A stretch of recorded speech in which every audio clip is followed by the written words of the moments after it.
we're gonna dig. I'll explain.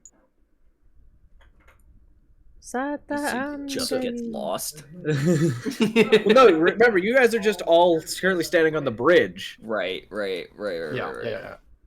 on Yeah, the yeah. bridge, just being like, because we all sucked in the fact that Mr. Big Man is kind of angry at us. Mr. Big Man. He has a name, you know. Charizard. She's not wrong, you know. You killed his wife! We understood exactly what she was talking about. Listen, semantics out of the way, wife dead or not. We understood. His name is Corazorn, and he will just kill you. I knew what his name was. Then why didn't you say it? Because I thought it'd be funnier to say Big Man. It was so much funnier. Yo, you got the point. Okay. Yeah, that's right. Can I activate the sleeper agent? Yeah.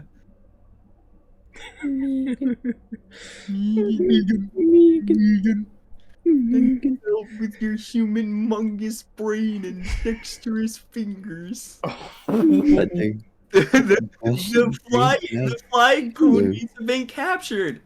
Again. And you're the only one that can help us. Again. What are you referencing? What is This is a different episode. There's also one called Pyrrhic Victory, which is fucking hilarious. Wasn't it You saved Victory where everyone loses? Oh no, everyone lives. They forget one person in the castle. you referencing? There's also mostly vegetarian or mostly vegan. What is this You know, part of? I'm like, this is all a part of My Little Pony like season 1 shit posting. Oh, okay. Oh no, definitely, yeah. I'm just like you guys. You know, I'm mostly vegan. I'm sorry, what? Oh, is this like fucking My Little Pony season 1 abridged or some shit? It's just shit posting. It's just shit Okay. Speaking of shit posting, like I think it was Thursday. It was Thursday. I think. Me and I'm just sitting at my desk, and Audrey just goes, "Hey, Jacob, come here." Okay. Oh, that's what you. The fucking right. But I was like, "Hey, Jacob, come here," and. I walk over and she's like looking at eyes on like Pinterest, and in the middle of all of these eyes, there's just Twilight Sparkle hoof forward with the speech bubble reading whore. What the fuck? I'm like, I thought you would like that. Eats meat. Sickos. Is it really that hard to go vegan? Yeah, man, piece of cake. Yeah, totally. I'm mostly vegan, so. Yeah, do you... What? No, I'm mostly vegan, you know. So I'm with you guys. What you is mean that? mostly vegan? Yeah. You can't... You're either vegan or you're not. Yeah. Well, no, like, when I go to restaurants, right? I always get the vegan options, so. You're a horse. Restaurants? What? I'm with you guys. So you are vegan. I'm with you guys. Well, mostly. See, What why? do you mean? What are you mostly? eating that's not vegan? Well, you know, like steak. Oh, fuck off. What is wrong with God, you? dude. What? It's a good source of These protein. are Beans. living sentient creatures. Well, they're tasty living sentient creatures. You fucking asshole. cow I killer. don't kill cows. I just eat them. Heartthrob? More like heartless I just throb. eat Yeah, where them. were you when the Felix fairy was handing out all her feelings, huh? Yeah, bitch. You can't say hands. Whatever the fuck I Excuse want. me. Excuse me. God, Can you you do this say already? hand. Or whatever Yes, the fuck you're gonna please, do, just please. put us out of our Oh, no, misery. I'm not with these guys. Shut up. Oh, I'm not with these guys. You know, it's just mostly vegan. I'm Oh just yeah, mostly vegan. What? Mostly vegan. What? I will cut them off. I will cut off my fingers. swear to God. What do you want? Oh shit, there it Okay. is. Go get a human. Old Milo Pony clips. Are we They're so ready? funny. Are we ready? Yeah. Mentally or physically? Either. Neither and neither. Maybe one, maybe not the other. Well, we're starting, so. Fuck, So you got us. You got this. It's fine. So last time on Dungeons and Dragons. Fuck you. The end of Avagera slaughtering the false Hydra, draining Gorthodak's pockets, being tricked by the revealed Tylik disguised as Jack. Oh, that wasn't me. I would like the record to show that. I know who that was. We know let the record know show who that was. before that I happened. was staring down my own Vine Boom sound effect and a honk me. I was like, no, I will not. Anyway, a poem was given by Kenshi to Basil, and then you all entered the center of the Evergreen and technically killed, as she was already dead. More of released from entrapped within her own body, Half dead. the wife of Corazor, in which immediately there was a wave that brought shivers up your spines and caused powerful creatures to run away. And Gorthodak showed up saying, "You fucked up. I will take away soundboard privileges, and I will shove the Vine Boom. I will shove the Vine Boom into your urethra."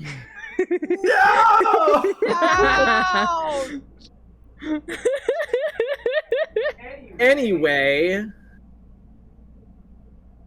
with a hopeful and mostly successful convincing of Corazor, and he didn't kill anybody.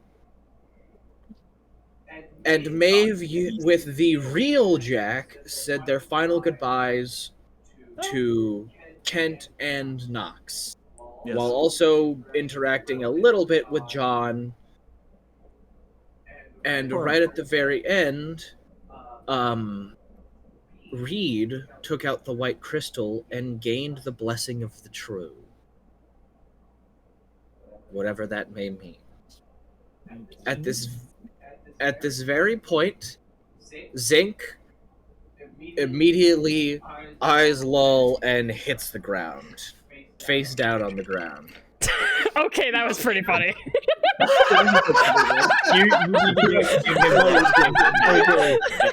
I'll give you that one. That was good. I'll give you that one. That was good. Look, you're only allowed if you get 3 strikes. If you do 3 unfunny sound effects, then they're being taken away. Have to lose it immediately. you get 3 strikes. That was really funny. Oh my But you all God. stand there injured with Gorthodak injured after the fight between Gorthodak and Corazorn. Gorthodak walking back to you all injured, Corazorn forcibly sticking Ian Koth and Basil with the group. And Zinc has now passed out. Oh. I don't know if it's normal or not, TV. Well, Basil had been like helping Gorthodak with his wounds like a little bit, at least like cleaning up some of the blood. Yeah. But Yeah, he's accepting and he's like using prestidigitation to get the blood out of the clothes. And his outfit is like dirtied, scratched, even though they are intensely magically enhanced. So, like, there is destruction across his clothing. Like, there is open holes and tears. And he looks at Ian Kath and goes, "I would like a if possible, express order on whatever clothing." Immediately, sir. Let's all, including the unconscious one, go to my place. And he opens up, he waves his hand in front of the group, and there is a doorway-sized, glowing white section of mist with a glowing white a doorway-sized rectangle that is glowing white that has mist slowly pouring out of it. It's Dark Souls fog door. Oh my god. Basil's gonna Have to fight a boss. Holy pick up shit. Zinc. Yeah, you pick up Zinc. They are unconscious. They are unconscious. You like Can I move like their tell heads slightly. why they're unconscious? Go ahead and make a medicine check. Pure crash. That's my money. Yeah. Energy crash. Most likely.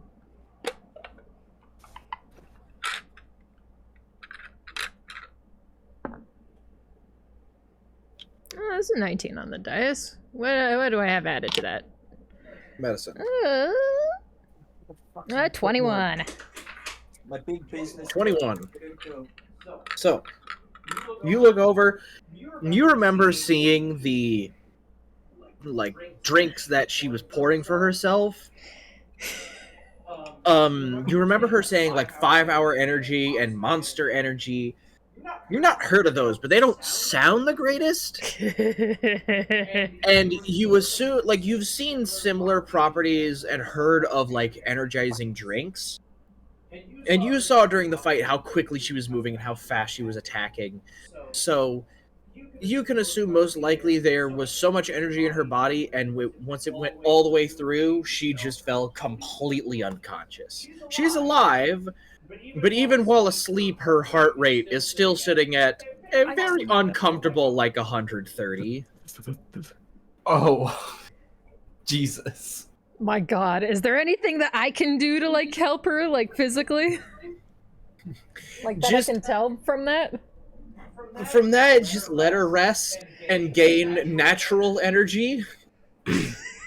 Because whenever you were in the forest taking the long rest, she didn't sleep. She just stayed up. Staring into the middle distance.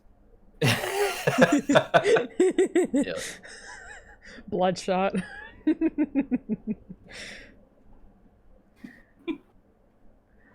But Okay. She makes the assessment, picks her up. Oh, where are we going again? to my tower. Right. And Grothadak walks through. He then he quickly sticks his head back out. And like you just see his head in the middle of this doorway and goes, "Right, Basil. I had heard about one of your daughters being brought to the barracks. Would you like me to bring her to you? Actually... I feel it would be better for both you and Ian Kath if you stayed with me for a while. I Stay agree. clear of the barracks. I would greatly appreciate that. Thank you. I will send one of me to get her." And pulls his head back through. Hey, Andre, welcome. We're doing D&D. Alright. I start walking towards the fucking rectangle, and as I'm doing it, I'm like reaching into my clothes and pulling out like a full fucking like measure, needles into mouth, like a test thing of fabric. I'm like already ready to go. I'm assuming you all enter through this doorway? Oh yeah, me Yes. like Yes. I go carrying Zinc like just gently. You enter through the doorway, and first for not Basil and Ian Kath have probably seen this once or twice before, but first for Reed and Kenshi. Question: how did Ian Kath see it?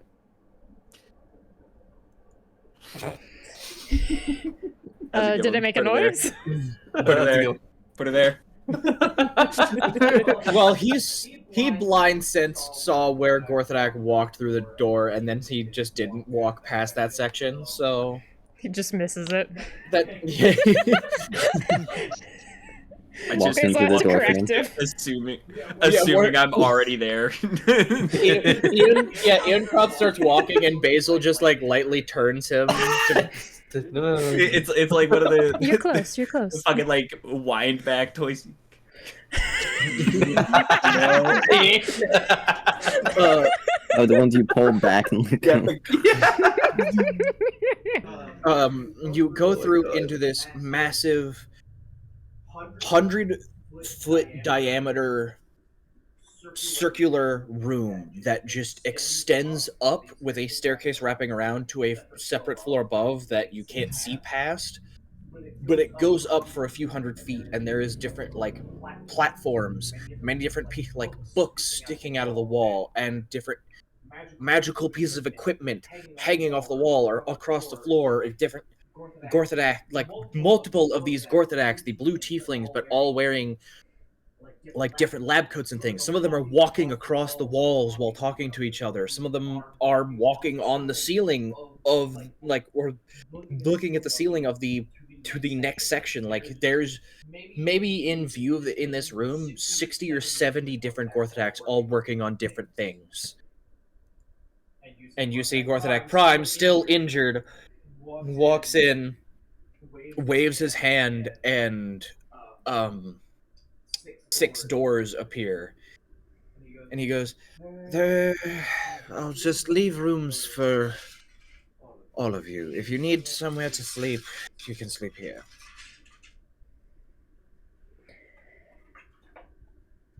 And he, like, a Gorthadak comes over and grabs Zinc and ferries her over to one of the rooms and sets her into the bed and closes the door and then continues on. Kenshi's gonna like cautiously approach one of them and like kind of stick his head through and look around. You look around and it's like, it looks like a fairly basic just like tavern room. And you hear behind you Gorthadak say, "Oh, right. I don't really know much about any of you except for 2 of you. Well, 3 of you. I don't really know your preferences for rooms, so if you want something special, just let me know, and I can fix something up." Oh, well, this would suffice. Thank you, kindly. Of course. Now, there's payment for things. Conquering Avagara, and I can't really in good heart pay you for what happened in the Evergreen. So... Why not? That is understandable. Yeah. Basil narrows her eyes at Reed. Like, shut up. So, I'm not paying you for Avagara. However, let's just say I'm giving a heightened bonus to... paying for Evergreen, but I'll give you a heightened bonus for Avagara. For saving many people, and for saving large numbers of people, figuring out the problem, killing the false Hydra, and also draining my bank account quite a bit for just sending people across all of Avagara. I will never see the end point of these consequences. I'm assuming this was the Dragonborn's decision. Yeah, that's a good assumption. I would scramble if I could. Gorthadak just takes, like, pulls out this orange gemstone chunk and just goes, well, they're getting at least a shiver down their spine, because they're still slightly connected, but it's fine. Maeve's just over here like, I don't have a spine. It's like in Minecraft. You know how at the bottom right of the screen you can have like the visualization for the audio. Yeah. It says like spine shiver. She goes, I don't have a spine. He goes, so instead of giving you large, copious amounts of money, I feel like you might be able to do better in asking for favors from me. I'm still willing to give you money, but if there's anything you need from me, whether it be enchantments, enhancements, good word for somebody, something, I'd be more than willing to help. I do have something actually that I would appreciate help with. If that is all right. And what would that be? I do have quite a bit of stuff that was left at the barracks. of mine that I hold very close that I would really appreciate being brought here, since we're not sure how long it'll be until we are able to come back. How about I just turn both of your rooms into the rooms you had into the barrack that were in the barracks? That would be fantastic. Yes, that would work just fine. You see both of the doors immediately shift and turn and swap into the doors that led into your barrack rooms. Goes, that should be fine, and everything is exactly where it was left. The rooms that were in the barracks are now empty. It's all of your stuff. If you'll excuse me, I have work to do. And just very confidently walks into absolutely correctly his room. He walks up, reaches down to a specific spot, knocks, and just goes and opens the door in. You open the door, and you hear shuffling, and you can't quite tell. And Gorthar goes, "Oh, right. I know it takes you a while to clean your armor, and you enjoy it because you feel you don't want to use magic. So, Yes. I've put more of you in your room." Well, I must make myself post-haste. And you go in, and there's 3 other copies of Eon Koth. My man! Fucking dap. The most beautiful dap you've ever seen. Themselves in the face. They both miss, kind of hook arms and come into an awkward hug. God damn it. As the door closes, he's explaining the rush job and all of the fucking ideas he has. But the moment, as he's explaining it, the other 3 are getting the exact same fucking ideas he has. So it's just and then we, yes, and then after that, and that is the actual dialogue, is just hand motions, and then, and we, yes. Door closes, and he looks at the rest of you, still racked from being thrown into a fucking mountain range. He goes, anything for you guys? Upgrades to weaponry, armor, items? I mean, is Hey, it welcome, free? Oku. And yes, Andre, I'm having a very good day. I hope you're having a good day as well. Essentially, I'm paying you for what you did in Avagera. Though you are new to this, if I remember, you were picked up on Avagera. You still helped, so it's essentially your payment for slaughtering that wretched creature.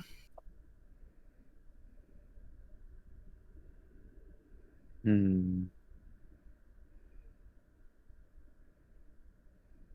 kind of just take off my sword and hold it out. He grabs and goes, what would you like? I can give enhancements to the blade, I could help extend its reach, I could do many things. Extend its reach? Excuse me? Yes, there, I've I've had had... the long sword. Get ready for the longer sword. I've had billions of years of magical research amongst hundreds and thousands of different copies of me. I can make your sword gain extra reach just with a swing. I think I'll just enhance the blade because more damage sounds funny. Alright. Just simple enhancements. Do you want any sort of elemental ability with it, or just simple enhancement? Necrotic. Necrotic? Alright. I'll do what I can. Feels appropriate for the dagger, or the sword. Table appears, and he sets it down, and a note, a set of sticky notes appears, and a pen, and he just writes it down and sticks it on. Anything else? That should be all for me. Alright. Can't you?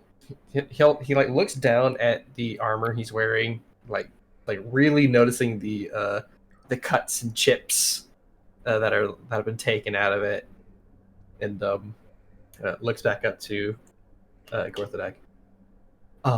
If you wouldn't mind, perhaps I could use an armor upgrade. As long as it is light armor, for I still wish to fly. And if you can make it look and feel similar to what I have now, it is helps remind me of my connection to my previous life. Of course. Would you like me to keep any chips? Any chips and damage will no longer affect the durability and usability of the armor. It will just keep the memories of the battles you fought in. I would very much like that. All right. He takes the armor, sets it on the table, sticky pad that just says upgrade. That's great. Kenchi's kind of like he's now standing there a little awkwardly because he's wearing nothing essentially, but he's still like holding on to like, well, aside from the belt that's holding his sword, that is it. Oh my god! Wait.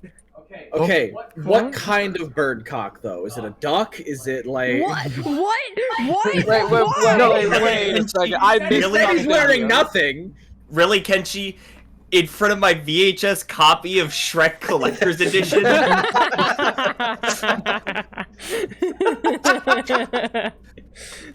Pristine, too. Nice.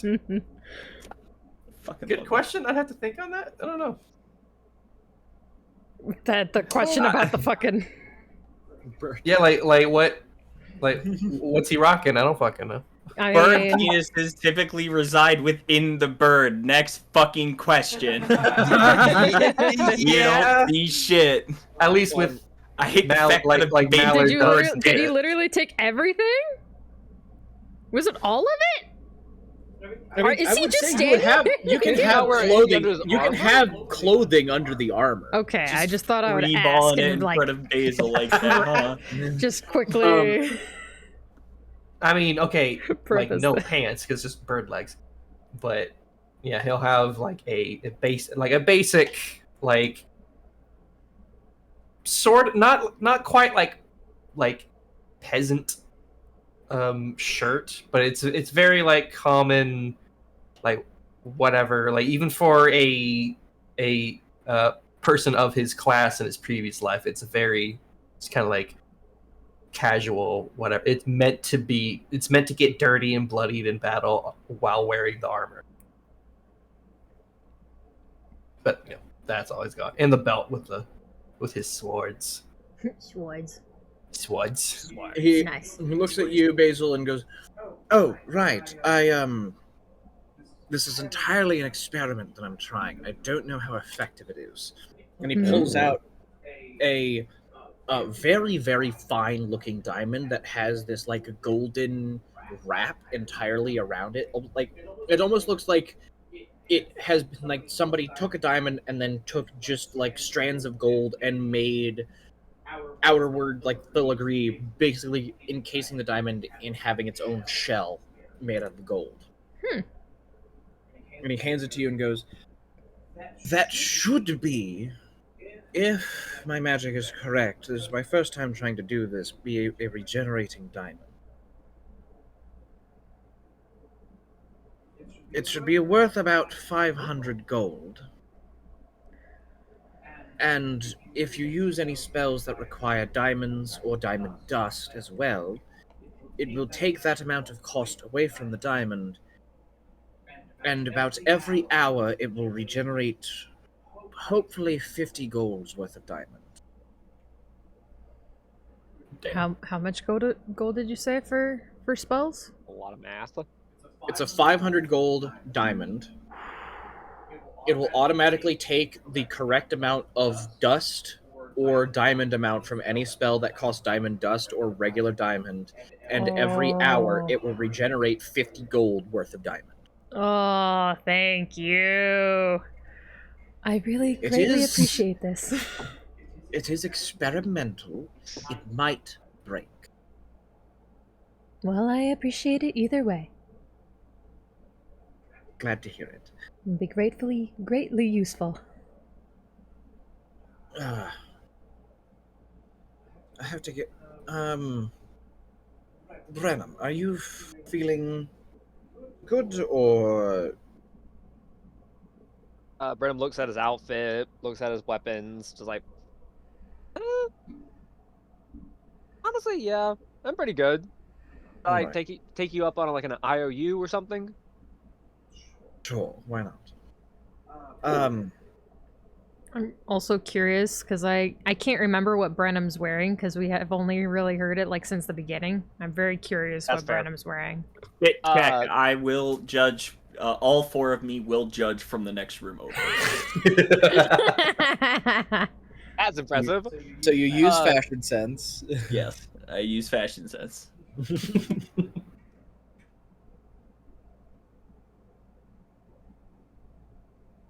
You're finding your description. Or his picture for it. I do not have either. I'm rooting through my mind palace to try and figure it out. Damn. Oh no. I currently like have my eyes closed trying to remember. He's Sorry, going back. All I remember is the Puss in Boots hat. Yeah. That's Puss fair. in Boots hat with That's like fair. 3 or 4 different feathers in it, but like small enough to where they're not like absolutely oversized, massive. But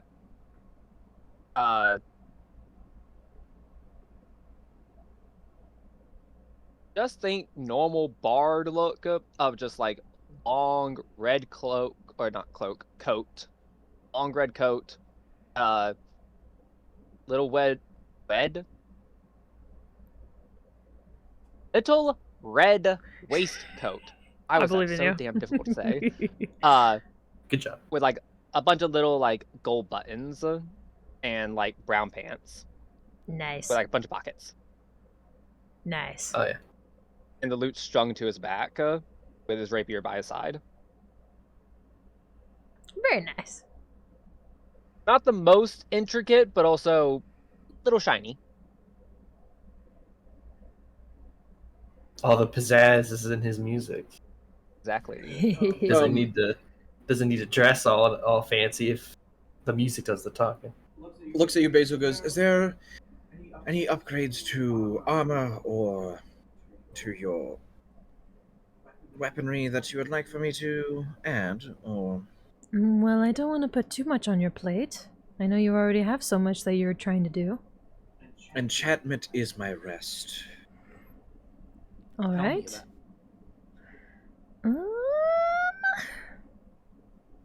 All right, in that case, can you do this, and this within like an hour, please? Cool. Thank you. Bye. Could you file my taxes? Is there? I have a spell for that. Is it possible to make my purse no lethal? spell. I want you to file my taxes.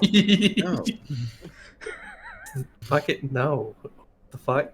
I made the spell for a fucking reason. Why would I not be allowed to use it? I cast today's sponsor, TurboTax. Those flawless ad integrations you've ever Whenever witnessed. you're casting spells, somebody might be able to use divination magic to try and find your location. So today's magic sponsor, NordVPN. Oh my god. No. Hide your location from all divination magic. Beautiful transition. Grab Anyway, the deck, back are to you D&D. Great segue. Anyway, goes, please, anything that you would like for me to enhance, I'd be more than happy to. Could you possibly make my purse lethal? In what way are you wanting it to be lethal? Just kills him. I don't think you want me to imbue Power Word Kill onto your purse. Ash baby.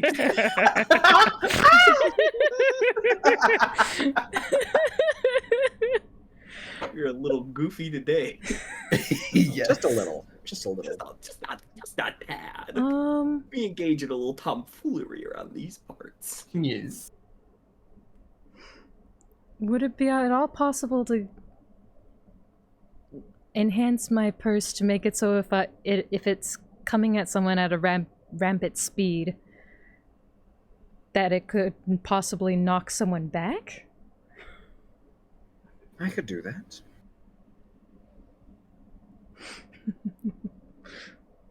He takes the purse and sets it down, and just a sticky note that just says "hits hard." Knockback. Knockback 3. Knockback 3 on the Knockback fucking plus chick. He goes, right.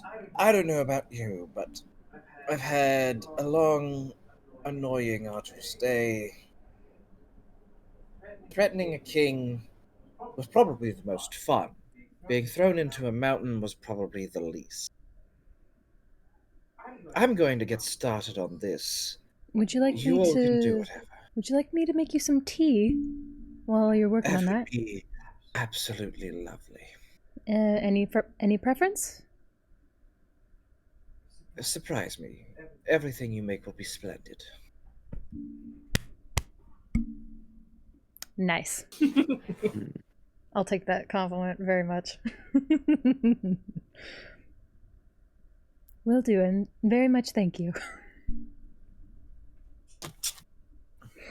Gorthadek immediately goes over to the table and is like looking at them, pulling out like putting up like a magical board, and is like scribbling different magical codes and runes onto the board and different magic equations, moving over to a different one, projecting another one, just like starting to figure out how and what to enhance.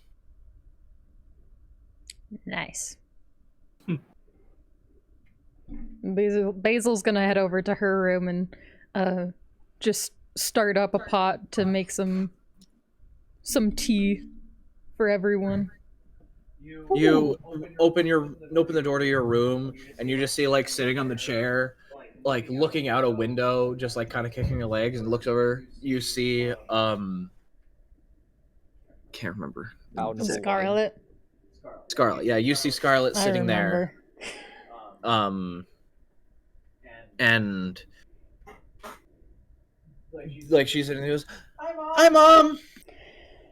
I was told to sit here and wait, and eventually you'd be here." Basil just like for a moment is just like she takes like a moment because she didn't fully expect her to be in there. And she like sets down like some of the stuff that she had with her and like goes over and just wraps Scarlet in a nice warm embrace. She hugs back. Oh, I'm so glad you're safe. I am too. Do you know where anybody else is?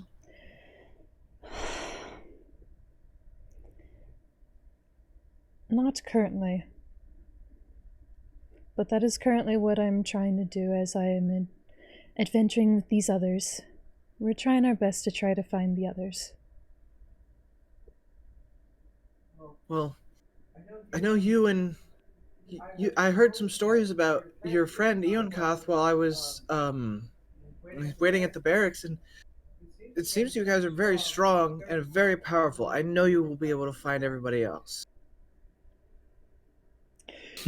She like just like pats her head. Well, I'm gonna be making some tea. While I'm working on that, would you like me to braid your hair with your favorite ribbon? Of course! You're the best. Just like gives you another hug. Oh. What is everybody else doing? Kenchi's gonna go into his room and go bad. Is everybody taking a long rest? Yes. Yes! Yeah, Like, Basil of everybody course is like tired. hands off some tea to everyone before everyone goes to bed, of course. Ooh. Everyone gets a hot cup of tea. Yippee! Oh! Question: does each Eonkath get their his own cup of tea? Sure.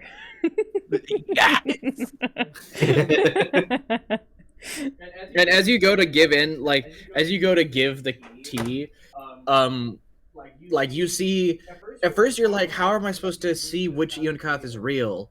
And there's the normal Eonkath, and then one has a blue ribbon, one has a red ribbon, and one has a green ribbon over the eyes, and then the regular one that has the white. So you have color coordinated Eonkaths. Yes. What would happen if they just switched ribbons? Why would we? I'm it'd be just funny. saying. It would be funny. But I'm locked the fuck in. Everyone's all lined up, and then also Brenham's like at the end, like also wearing like a ribbon. She's like, I'm blending Just in. inexplicably there. He's like, I just wanted to participate. Is it working? Did I cast the right spell? Brenham, you're not blind. Why are you wearing I that? used disguise self, right? Shit. Okay. So everybody beds down for a long rest. Yeah. Yes. At some point before you like fully bed down, Eonkath, Gorthadak like knocks and comes in and goes. The red one opens the door. Yes. I'd like to speak with Prime, if that's possible. Eonkath. Yes, Eonkath. Gorthadak's here. They all turn their heads. Yes. Yeah. No, not that one. And then the other two go, yes, that one. And both of them point at the prime. Eonkath. Yes, that one. And Eonkath's like, yes, and walks. Right, I forgot to tell you the exact color coordination. And he like taps your red, your blue, your green. Thank you.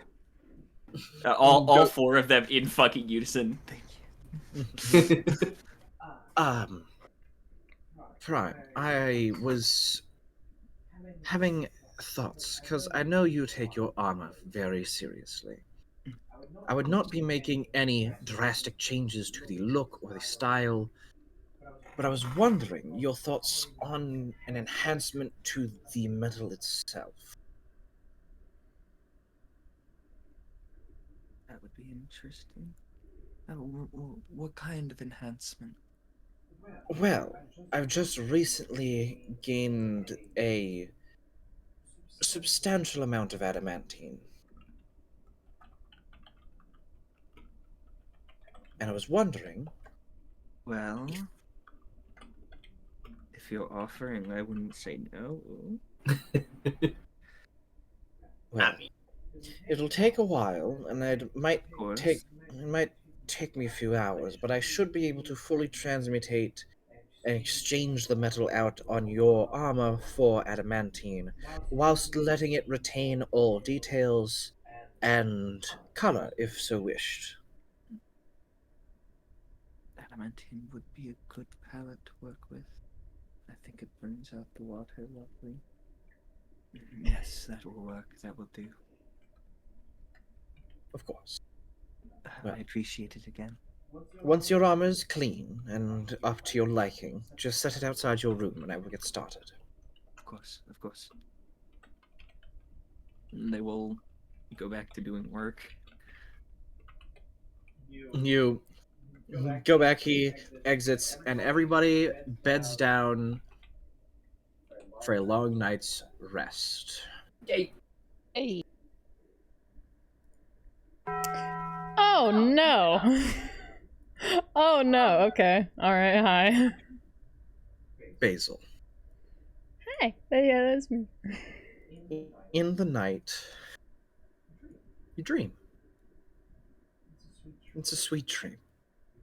You're reunited with Scarlet. It's lovely. And it's a dream mimicking reality.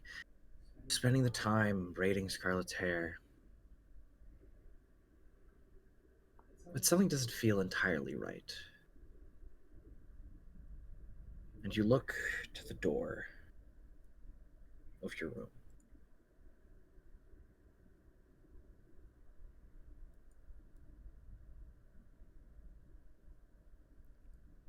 Okay. What do you do? So something doesn't feel right, and I looked at the Something door, and Something doesn't feel right, and it kind of feels like it's the weird energy is coming from outside of the room.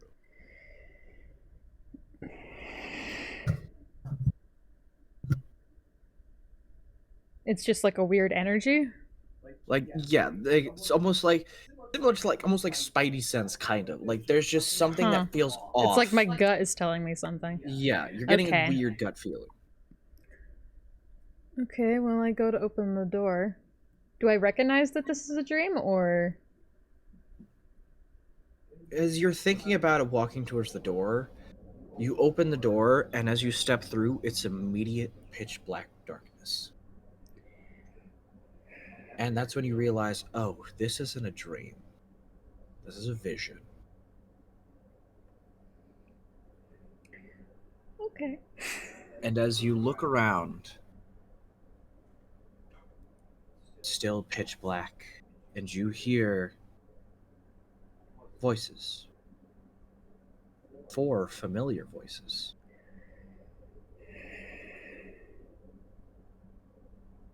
Different screams. Help! Mom, where are you? What's going on? Where am I? What's happening? You look, and you try to run.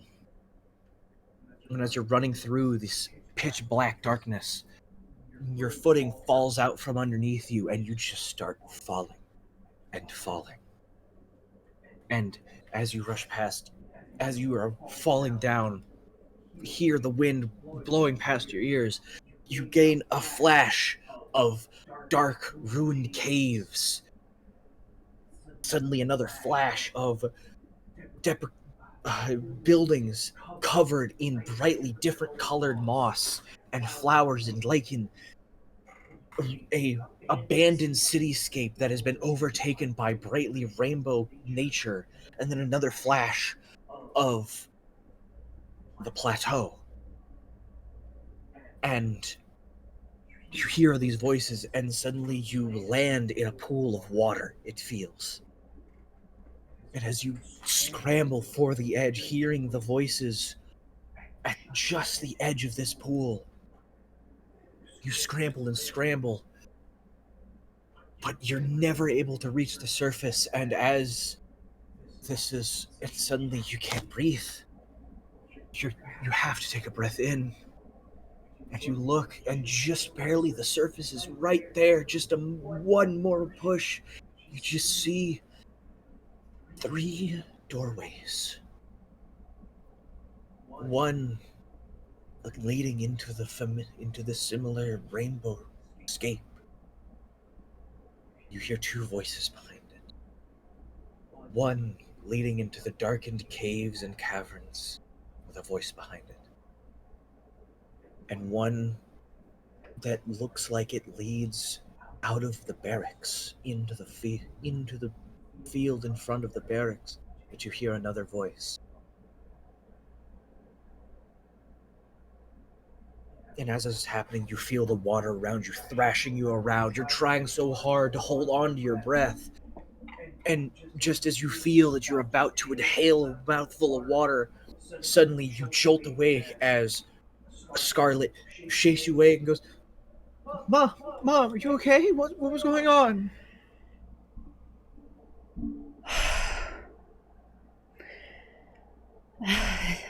Everything's okay, Scarlet. It's okay. It's all right. Are you okay? Basil just holds her close as if also, like, holding her is gonna help her, like, calm down. And it helps a little bit. It does help a little. Everything's okay. It was just another one of my visions, that's all. It's all right. Hope it means good things for our family. Oh, it'll mean very good things, hopefully. Hopefully, everything will be just okay. Everything will be fine. I believe in you, Mom. I'm sorry to startle you, dear. It's fine. I love you, Mom. I love you too, darling. Don't worry. Everything will be okay. Okay. Now let's go back to bed. He'll be okay. All right. And you lay back in bed with Scarlet. I'm sitting there. I'm talking to. Oh. Hi. Oh. How's Hi. it going? How's it going, guys? I guess it's swap one. Brenham's turn. Okay. I need to write down shit before I forget. Okay. I'm just gonna start talking. Go ahead. So, Arctic Eggs is a beautiful game that asks a simple question: can you cook eggs on top of Mount Everest? Which is a long, very weird metaphor for doing the impossible. And the entire thing is you don't know until you actually try. It's very cool and it's awesome. But there was a moment in the game where I'm sitting there, I talked to somebody on a bridge, and they're like wistfully like staring over into the abyss. And they talk about how there used to be flamingos that would come through the city once a year.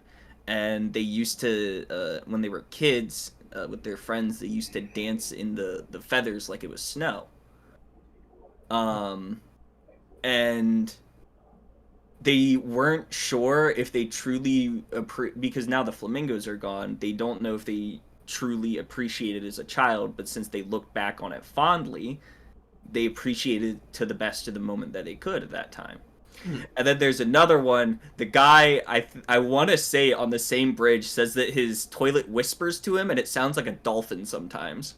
What the fuck? Yeah, Arctic Eggs is a beautiful ship. There's a paragraph. I remember whenever I first heard of it, I remember me and Jacob were there and you were playing it. Yes.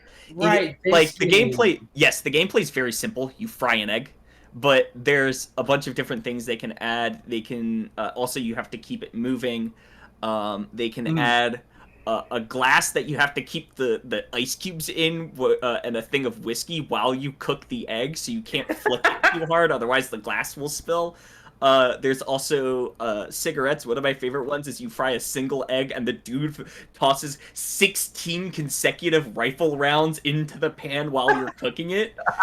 Because the entire thing, it explodes. It sends the egg places. So what I did is I got the egg here, he'd drop it here, I'd quick dip down, flick it, and the bullet would just go flying, and I had to do that. I was like, come on. Where is the fucking screenshot? I swear to God I took a screenshot of it. If not me, then Alex. No, it's pinned. Where is it? Where the fuck is it?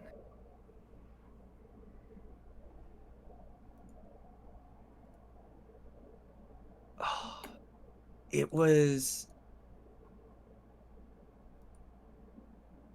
No, I need it because it was like you're going and it's wacky, goofy, and then there's one person who has a full-on paragraph of text about how making something broadly applicable sucks away any form of challenge in actually understanding what the subject matter is about.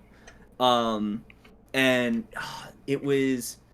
Complexity arises like a mountaintop, and those who scale the mountain and stand at the peak, gazing upon the sights below, are truly our hikers. But as accessibility, much like rain, waters down that peak into milder and milder, into milder hills and then milder valleys, those same people walk that same path and claim to have climbed the mountain when they know nothing of the mountain. Damn. Bars. And I'm just trying to cook eggs, bro. I'm just trying to cook you eggs, dude. Man, I'm just trying to make eggs. There's a fucking what's the goofy ass game my friends always talk about? It's not Suicide Squad. It's what the fuck is it? Insanity Squad? Oh my god. I know what game you're talking about. It's got like the really weird visuals and shit. Yes. Yes. Fuck, what is that game called? Hold on, I need to find it. I know exactly what you're talking. Cruelty Squad. Cruelty Squad. Yes. Yes. There's a direct Cruelty Squad reference in there. Fuck yeah. Arctic Eggs is beautiful. I was like watching a dude play it, and then I forget what quote it was, but like I sat there, I was like, I want to play this game for myself. Yes. Fuck yes. It's good. Fucking 500 megs. Goated. I love my indie darlings. My indie darlings that don't expect much of me, but to play their game and at the very least enjoy it. Yes. Arctic Eggs. $9.99. Yeah. $10. Hell yeah. $10. I beat it in 2 hours, and like, I feel fully satisfied. Hell yeah. Goddamn, overwhelmingly positive. Fully satisfied with silly little egg cooking game. Hello.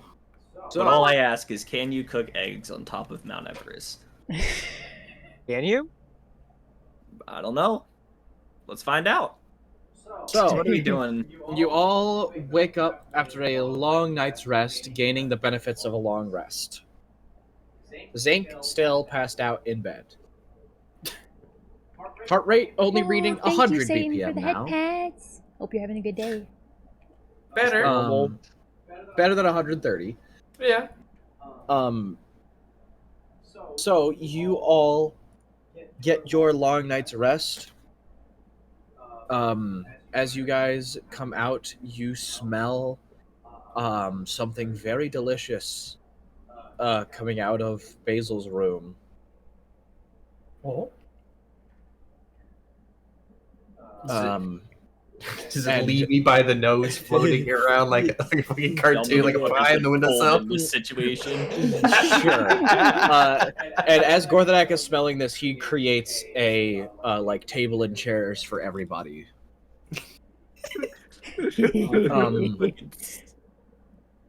But you My all, Norwegian, God bless. you guys come out. Brenham doesn't come out quite yet, but the rest of you come It's out okay, we're to an the. accepting household. I don't know The what. rest of you are currently sitting down at the table as Basil brings out a large breakfast for everybody. Yeah, she's bringing out like trays of like sausage, bacon, eggs, pancakes, waffles for those who prefer waffles.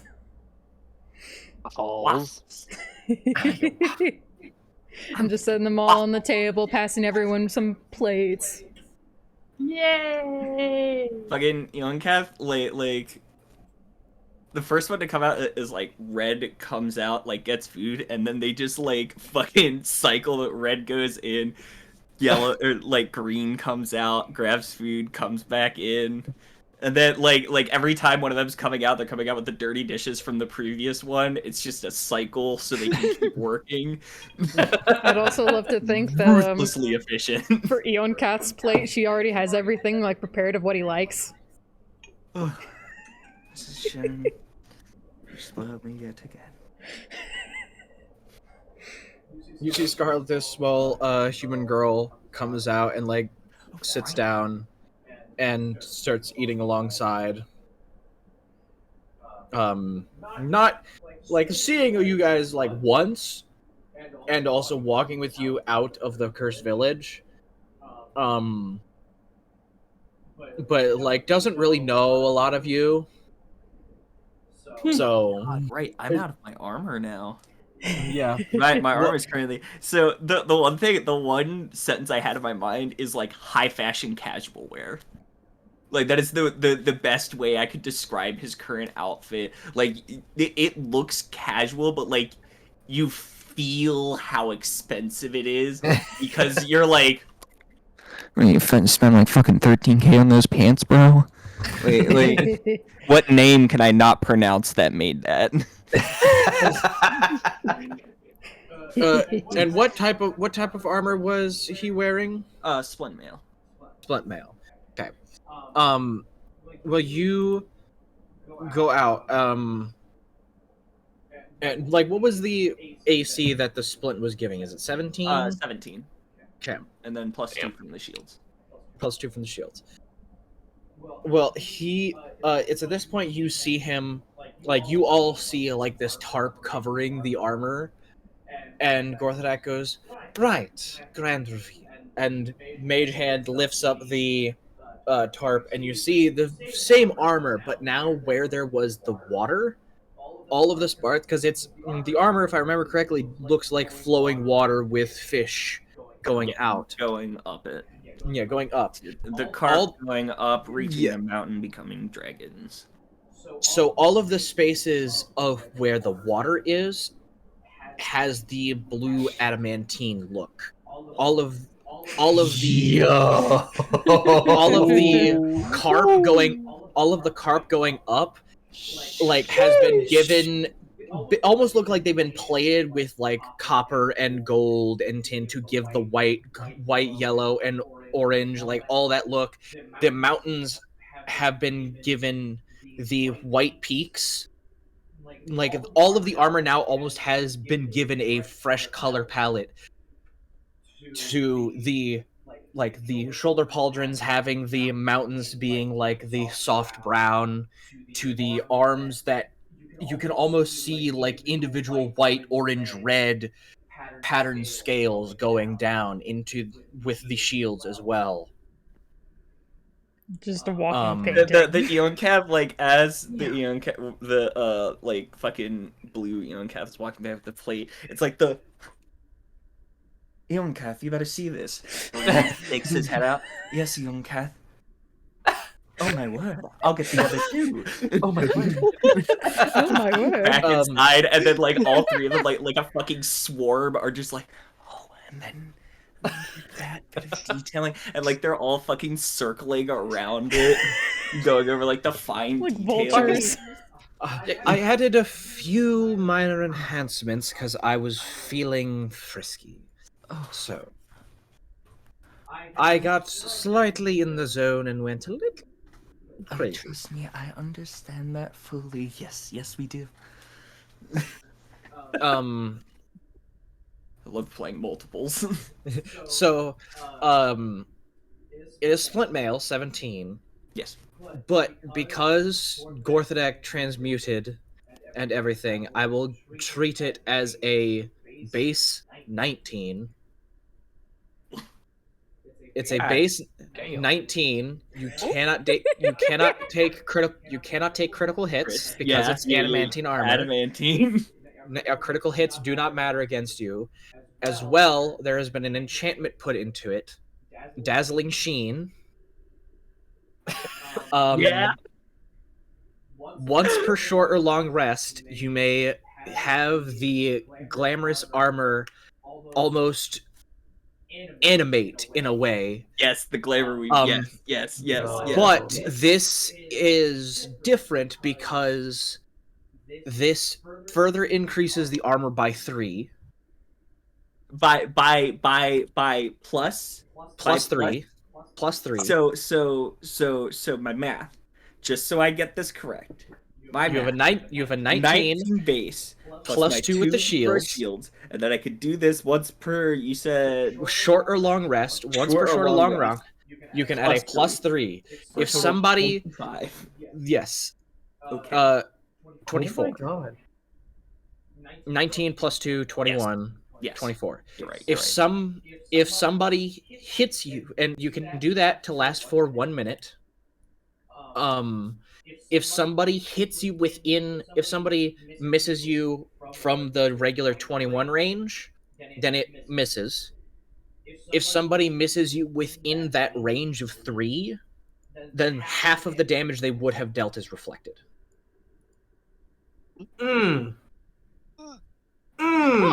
Even if it was a crit, the critical hit damage would go through even if crits don't affect you. God damn! Sheesh, okay. So Inkov is a tank now. Right. I mean, I've built him as a tank. I literally have shields. That's it. But like, I'll pick up +2 splint mail and all this fancy bullshit. I was like, oh yeah, like +2 splint. That's nice. Oh. It's like and if you call in right now, I'll add 3 to your AC. And you can get 3 for more of these no for down free. payment. Goes over to Basil and hands her bag and goes, so this is now, because we were treating the bag as your shield. Mm-hmm. So now instead of a +2, it is now a +4. As well as the fact that if you move 10 or more feet on your turn and then decide to hit somebody with your shield, which will be the same amount as like same roll to hit and damage, like same roll to hit as your sword, but like 1d4 damage instead of the 1d8 or whatever. If you choose to hit them with the shield, then they will be launched 20 feet back. Shit. Nice. He is the strongest wizard in the world, guys. Nice. Okay, Fair no. enough, Nice. yeah. I was looking at this pragmatically from a power scaling point of view. Yeah. Oh yeah, I know. But it's also the most powerful fucking wizard in the world. He knows how to do magic. He knows what he's doing. Kenshi, he hands you your armor. It looks identical except the threads that go between like the pieces of bamboo seem to have a similar blue sheen as the water of Eonkoth's armor. So you also gain, you don't gain any it's a, what type of armor was it? It's a light armor. Yeah. Light armor 5e. Like officially what it was? Yeah. Studded leather. Studded leather. So, like, yeah, studded leather, technically studded leather, but having its own look. Yeah. Like the threads between everything have that same blue glow, like blue shimmer. So you now have, with magical enhancements, you gain the same effects as the adamantine. You can't take critical hits. Hell yeah. It is +2 studded leather, so you get an extra +2. Nice. As well as once per short or long rest, if somebody hits you, you can just say no. I'm trying to remember. I'm pretty sure that's an epic boon. Once per long rest, you just no. Nah. You take 0 damage instead. I used it to Zuna drop a god, and instead of taking 1,000 damage, I took 0.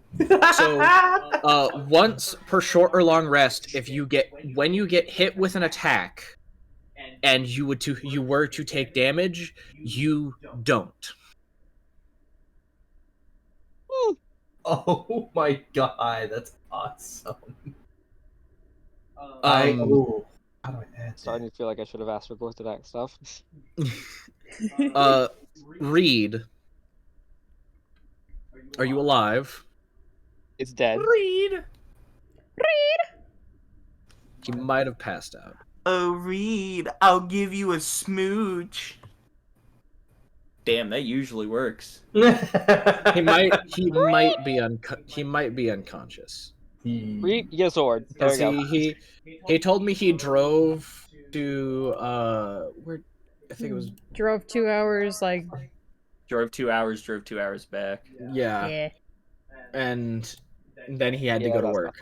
Reed fell back asleep in his chair.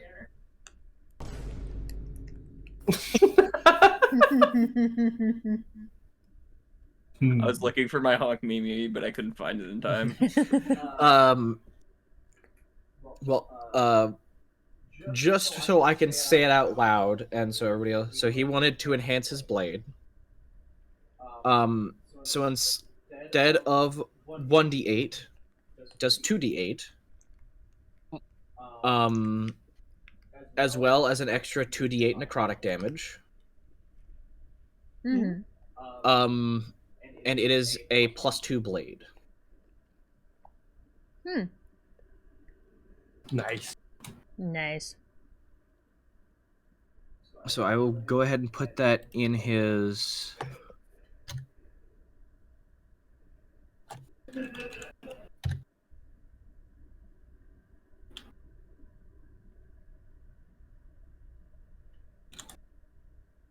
Nice. There you go. Yay. Alright. We're just gonna count Reed as actually just sleep, like fell asleep. Reed fell asleep in their porridge. Yeah. And I Face didn't down even the make soup. that. Where did you get porridge? Strange. So as you go, so now you guys get to all oogle, add your stats from all of your new stuff.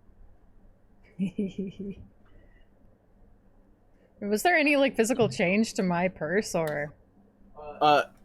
Your purse, it looks similar, but then you notice actually like on, because like looking at the front of the bag, there's the flap that comes over, and then the bottom section, and on the button of the, like around the button of the flap, there is two small like embroidered goat horns that look identical to yours. A little on the nose, but I appreciate it. I worked with what you gave me, and I thought I'd add a little side. Well, I appreciate it, and I accept Hopefully it very things are thankfully. to all of your liking. I went a little... I could have done more, but I felt this was alright.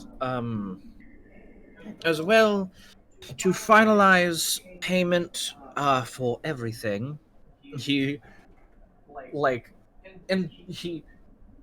You've seen him similar, like, every now and again just create, like, a purple portal and reach a hand in and pull something out.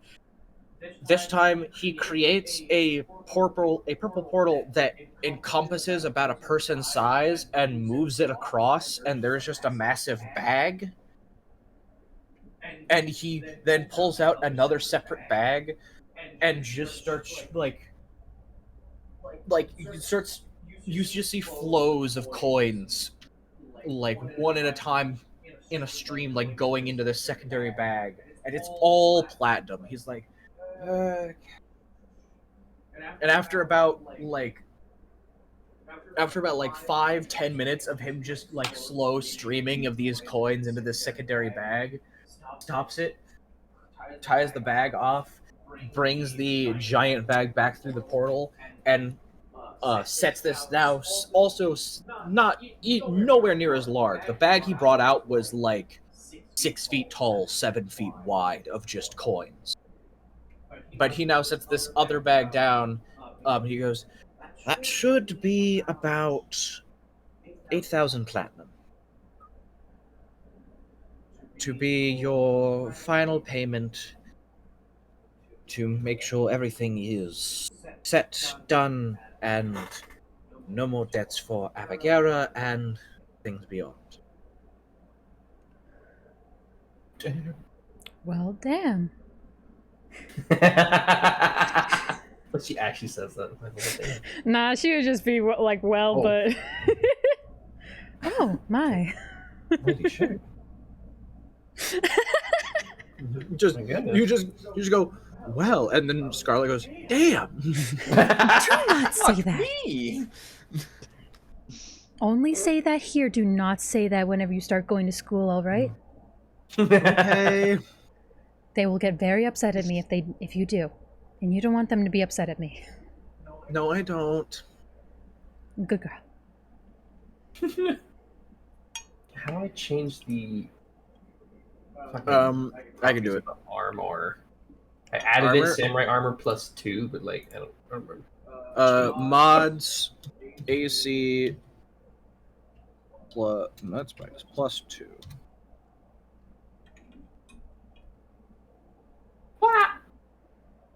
Oh yeah, I accidentally deleted the fucking studded leather armor thing. It's like, oh shit. Try to add. Yeah, that should it should work now. I added the thing to it, so now your AC should be updated.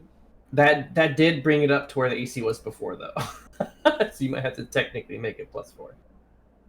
Hold on. Because it was at 16 originally, but I was a dumbass and accidentally deleted the studded leather armor. Was it... So I was like, how do I change this? Right. There. That works. There we go. Yay! I just changed the modifier to be +4 because studded leather is +2. Exactly. Yeah. Same shit. Same shit. Yeah. Yay. Brenham, what are you doing?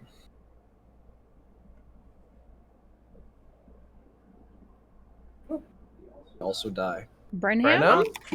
Sorry, I took a sip of water and then I was thinking about something funny. Oh. Okay. I had the realization of, Audrey, you're a sheep person, right? Mm-hmm. You now have a bag that pushes people. Mm-hmm. Would you call it a battering ram? There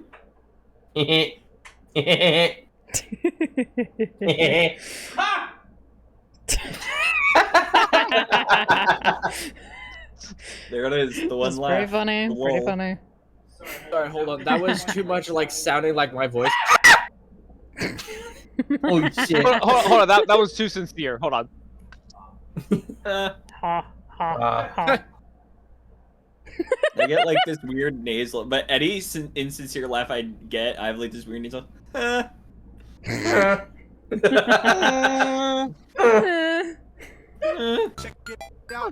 in the Black cock. I'm in the Oh, he's alive! I summoned him! I summoned him! Raid! It summoned him! He woke up out of his porridge! That's what it took. Hey, so, Reed, would you like to know the benefit of your, sword now? Sure. Okay, so, the benefit of your blade is now a +2 blade. Ooh. Instead of 1d8, it deals 2d8, and it deals 2d8 necrotic. So a total of 4d8 on your blade. Okay, okay. You didn't want any other enhancements, you just wanted straight damage. You didn't want range. If you added range, it wouldn't be as many dice, but So damage you get. you just wanted damage, so damage you get. Yup. My god, did you get some damage? Yeah, Just a Oh yeah. damage. Now your weapon is 60, 12, and 4d8. Surely this won't come back to bite you. Surely. Surely there's not a reason I'm giving you something this strong. Surely. Can't wait for the high-end crit and he just deals like a fucking 1,000 damage. Just obliterates whatever health bar you had set. Well, okay, max damage crit, 12 times 6 is 72. Yeah. So 72 plus 8 times 4 is 36. So that's 36 plus 72, which is 108. So max damage crit is 216 damage. That's still a lot. Yeah, that's still so much damage. That's what, a dragon? Almost a dragon. Well, almost an Almost. ancient. I think adult dragons. That's Yes. adult dragons. But you're not fighting dragons. We're fighting our fellow man. Yep. So, Brenham. Brenham. Hold up, let's see if I can fucking summon him like I Brenham. did. I know I'm here, but I was gonna wait to see what you had coming up. Just I'm in the house. Black cock. Like a cockpit. Damn it! I hit the wrong button. I was going to do something and I hit the wrong. I mean, Damn I it. definitely have things I want to do. I'm just waiting for. Was the image of that the fucking the Yes, One Piece yes, dab? Oh my god. Yes, it is. Okay, Basil, you said you were gonna do something real quick. I do have things that I do want to do. What would you like to do? First thing, Basil kind of like stands up from the table and like, well, since we didn't actually like officially have a good introduction, this is my daughter Scarlet right here, and Scarlet, this is Eon Kath. You already know him, and this over here is Kenshi, and Brenham and Reed. Brenham's not at the table yet. Brenham is off somewhere else. He's the other one. Brenham has fucking died. Okay. He's the human guy, right? Mm-hmm. Okay. And Scarlet's like 13, with like that has the red ribbons in her hair. Human. Hmm. Okay, that makes 5 total. 5 Total humans. Yeah, Yeah, total humans. humans. Humans are rare on the plateau. Otherwise, Yeah. Gorthadak, I do have some questions. Is he here right now? Yeah, he's like sitting to the Okay. side, like he's like used multiple mage hands to fix himself some breakfast and is eating it like over to the side. Gorthadak, Yes. I do have some questions as to about some things that I'm sure you probably would have knowledge about. Of course. But do you know of a place like a ruins, like in a cavern with like covered in colorful moss? Ruins covered in colorful moss.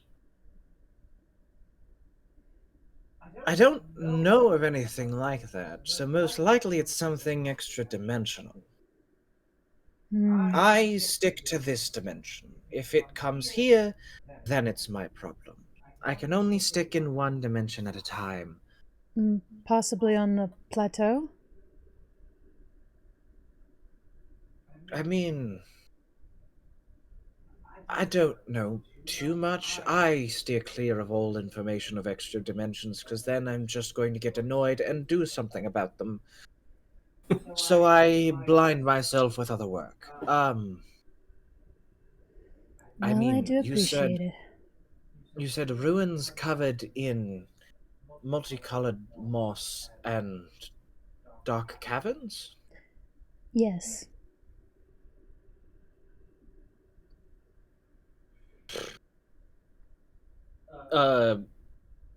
Looks to one of the other Gorthodaks and just goes, fetch me some form of simple description of other planes.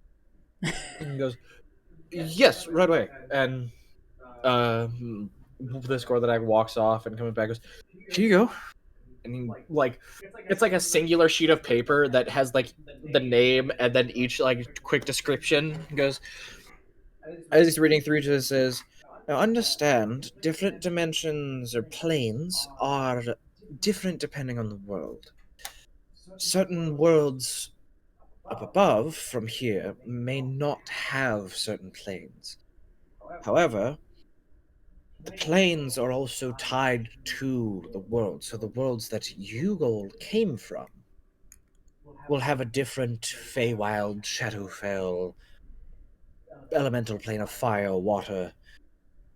Those will be specific for every world that the world makers have created. Looking through, the multicolored moss on ruins and multicolored plants seems closest to the Feywild for this plane. And you said dark caverns? Yes. I mean, could possibly be the Shadowfell. Hmm.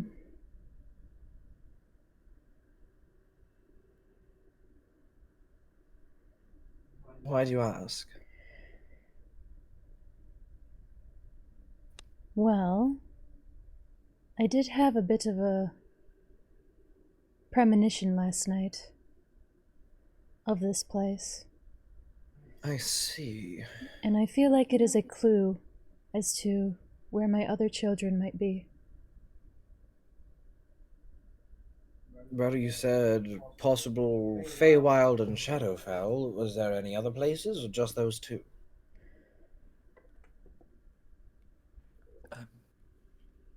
Sorry, did I hear Shadowfell?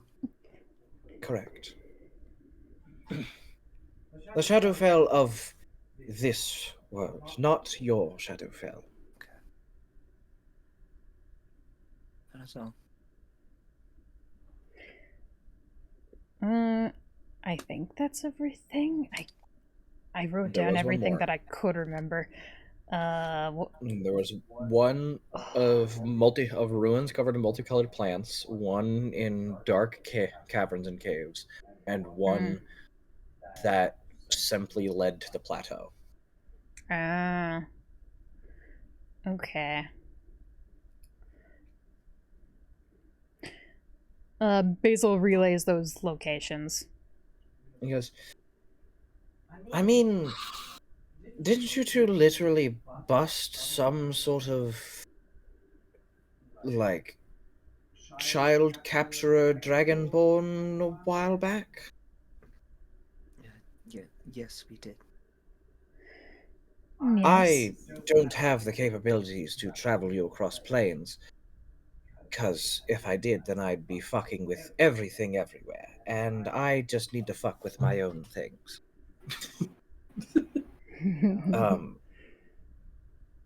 So, I mean, your best start would probably be this Dragonborn, but I'm sure if you can find the capability to go to other planes, then be more than willing to take those.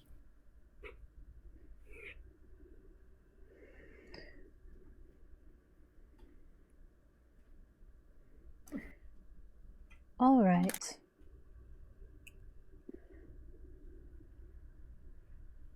Well, I greatly appreciate that information. You said that there are some, like, different planes that you would recommend going to, or? I mean, to how you described it, it's most likely, from the vague descriptions I have from my very limited understanding, Feywild or Shadowfell, but I don't know if there may be any subplanes that are connected in some way, if there's any elemental planes that these could be, and it's just specific parts. I do not know. I am not made nor desired to learn extraplanar travel and understanding, simply because I already have too much on my plate, and I don't need to add more. Speaking of, and he grabs a bun from the breakfast table and just starts eating it. Is there anyone that you would know that would be adverse in these locations? Possibly might have a better understanding of where this specific location could possibly be? There was one. I had sent a group before. And they were searching. It was the group that Brennan was a part of, that you all have partially joined while others have left. There's a man that lived in a far village who did more of the, he did more of the extraplanar understanding. If I remember his name correctly, it was William. Yes. And he lived Ian, I know I have it written down. He lived in Trouville, which is the closest city here if you're just heading straight east.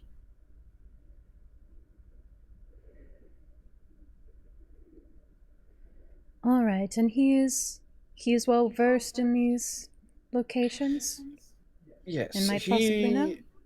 He is the best that I know who has dealt with extraplanar activity. Hmm.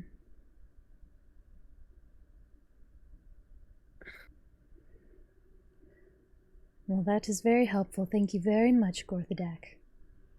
Of course. Oh, one more thing. If I could trouble you, of course. What is it? While we are off on our travels, I will, if possible, if you could have one of your clones look after Scarlet and help her attend school while I am away. Of course. I'll make sure that nothing else happens to her. And you see, like, he wave his hand, and another Gorthadak is built. They look at each other, and the second Gorthadak looks at Scarlet, and then looks at you, Basil, and goes, I'll make sure that everything at her is safe and that nobody harms her. I'll make sure she gets fully taken care of. Thank you very much. And Scarlet sits there and goes, that was crazy. Imagine just being created to become a nanny. What is my job? You attend to children. Oh my god. Oh god. Now, Scarlet, just because you're being looked after by someone else doesn't mean that you can be complacent, all right? I know, Mom. All right. And make sure to be good when I'm away, all right? Okay, I will. I want to hear a full report as to everything that has gone on with you whenever I'm back. The Gorthadak goes, I'll make sure everything is in order. Yes, I appreciate it. Now, as for all of you, if you wish, I am going to be setting out to try to find this location, because I really must find my children as soon as I possibly can. And if you wish to join me, I will, of course, appreciate the company. Of course, Mrs. Sure. I would be delighted to join you.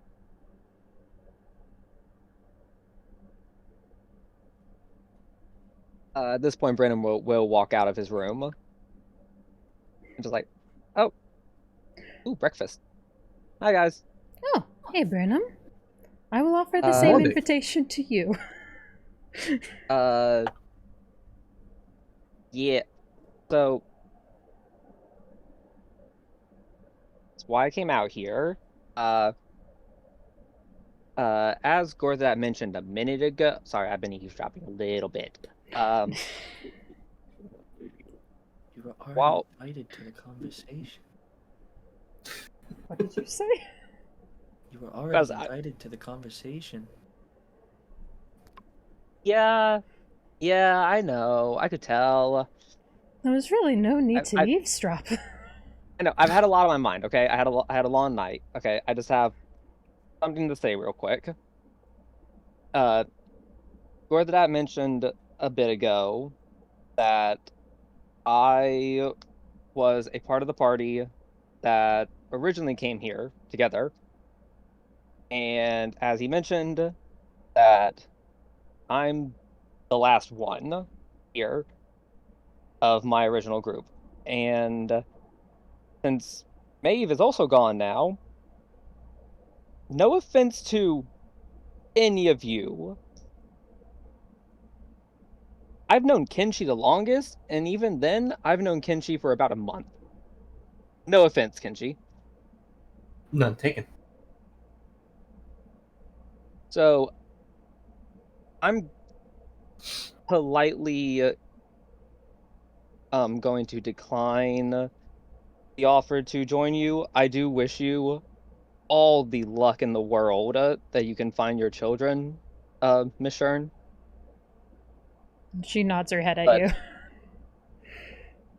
I'm going to need to take a break from adventuring. No offense, I don't want to get close to you guys again and go poof. That's understandable. That is completely all right.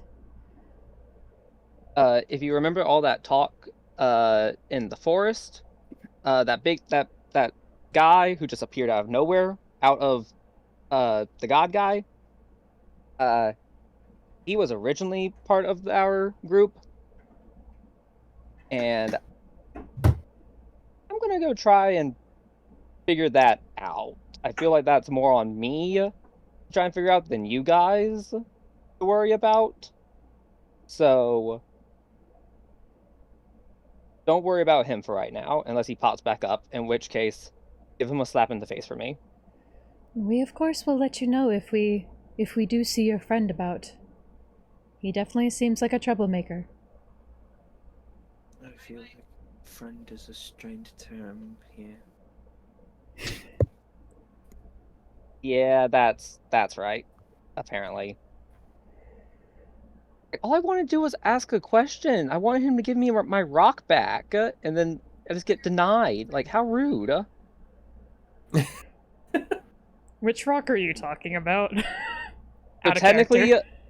technically, he had the tiger rock, but he technically had the fake tiger rock because I had the real tiger rock. But he didn't know that Oh. I had the real one. No, he learned because he did it to detect magic. Nobody failed. I don't think Just that's when how he that failed. Brother, I don't think detect magic can fail at telling you a rock is not magical. With all love and respect in my heart, that feels pretty difficult. No, he did detect magic on my rock, I think, but he couldn't tell whether or not if the magic was coming from me or the rock. That might be true. I'll trust that because I definitely wasn't taking part in remembering that information. This was also like 20-odd sessions ago. Yeah. So This was a while ago. I So, might be Trust wrong you as on well. that. anyway. Continue. Anyway, I wish you all the very much the luck. And Kenshi, I remember when we first met that you said that you wanted me to tell your story. Yes. I do promise you that it will be done. I And kind to of all of you for all of the help that you did, I will make sure that your names are known. I will message Kenshi real quick, like message, and just be like, "Hey, don't mess this up." And I kind of like look towards Basil a little bit.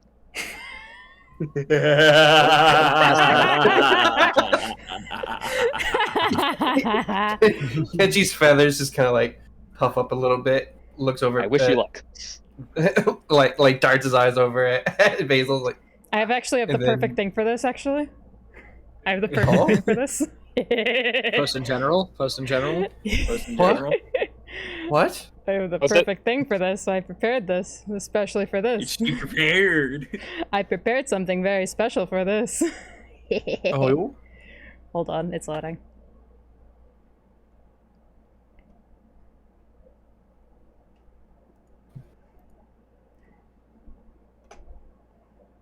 Thirst will go. Oh. Kenshi Oh. vision. Witty woman. Pretty lady. And then I also Holy got the special moly, version of Audrey. it. I got the special the- version of it. What the? What do you Fuck. mean by special version of it? I got the special version of What does it. that mean? I animated it. Bitch! Oh my god! I need a sparkle on its Wednesday. I wanted to add like audio to it that was like the gleam. Oh my god! Holy Yeah, shit, Audrey! Sparkle on its Wednesday. She was making that, and I was like, oh, this is gonna be great. It's like everyone else sees like Basil like normal, and then this is what how Kenshi sees her. Basically, I mean, that I don't. I sure as fuck don't. No, that pretty much encapsulates why his poem was about her eyes. That is my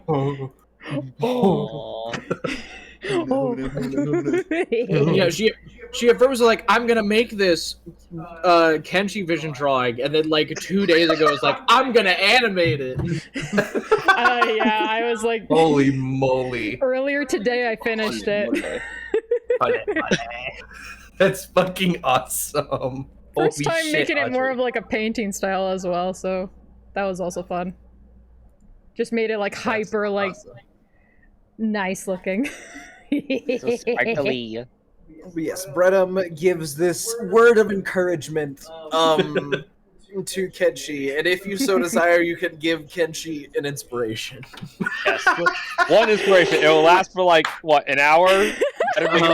Better make it worth your while. Yeah, Kenshi, you Miss Basil, go rizz her up. Go.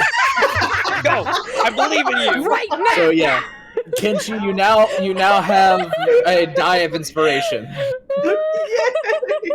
Hopefully he doesn't die of embarrassment, bro. It's I think a D10 right I actually now. just spit. Oh no! Man, Oh no! that was a mistake. Oh my god! Yeah, you have a one D10 inspiration die. Fuck yes. That's awesome. Let me actually like physically have a D10 next to me just so I can remember. Because my ass will forget. You can use it once within the next 10 minutes. Okay.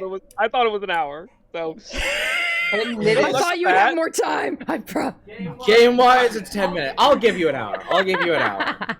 Because it's only because it's Basil. I'll give you an hour. And also because it's not really a combat die. It's more just like a mental die. This is mental combat. die. Yeah, he's combat fighting for of his fucking life over you, here. I was about to say, you've made me watch the anime Love is War. Wait, God.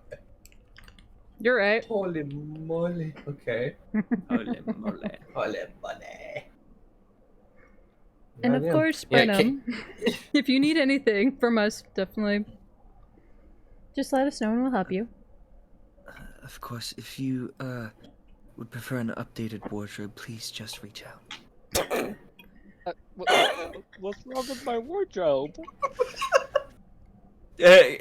Young Cap makes this quick face of, like, I could just go into it, but like, The other three Eon cops just hold on, like put their hands on the shoulders. You just also like feel like the presence of Basil behind you.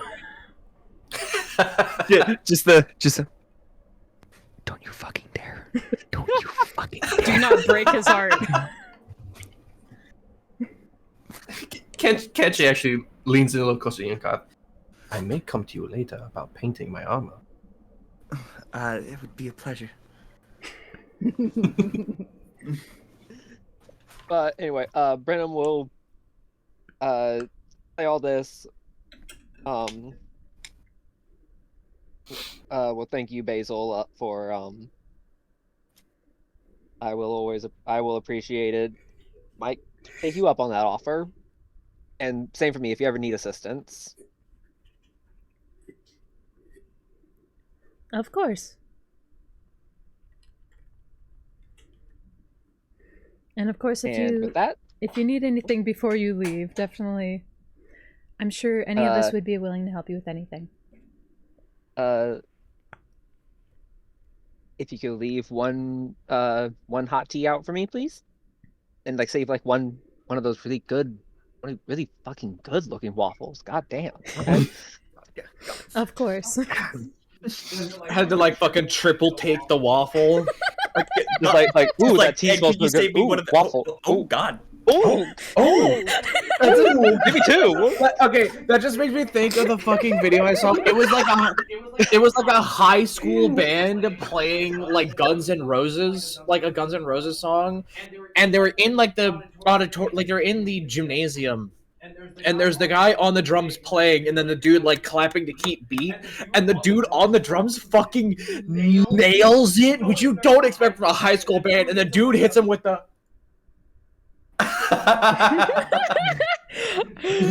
I think I saw that video. Yeah. just hits him with the "Are you what? You hit Oh that God, shit? you really hated that. Oh wait. Okay. What? So that is a legitimate phenomenon that jazz musicians refer to as quote stank face. Yes. Yes. Yes. You can see it a lot with bass players. Good bass players, they will be amazed by their own fucking player. They're like, I was about to say that's a very prominent thing in like the metal scene too. Like Oh, listening yeah. to I get stank face if I listen to a song. I'm just like jazz and metal are actually a lot more Yes. similar than people fucking realize. It's really funny. yes. Both have saxophones. Yes. Yes, not wrong. actually, you're not wrong. Oh god. Yeah. Well, Kenshi will get out of his chair. I can't believe Brenham's fucking And- dead. David, get out of the Discord. No.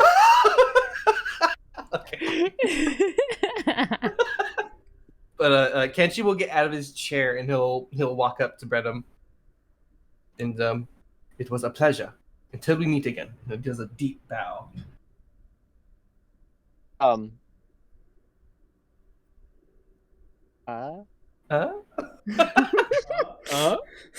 Just the same reaction that Kenshi gets when someone puts out his hand to him. Like, fuck, do I Just do puts this? it down. It's like the video of like two Japanese people meeting and they both bow, two American people meeting and they clasp hands, and then American and Japanese people meeting, bow, slap side of hand.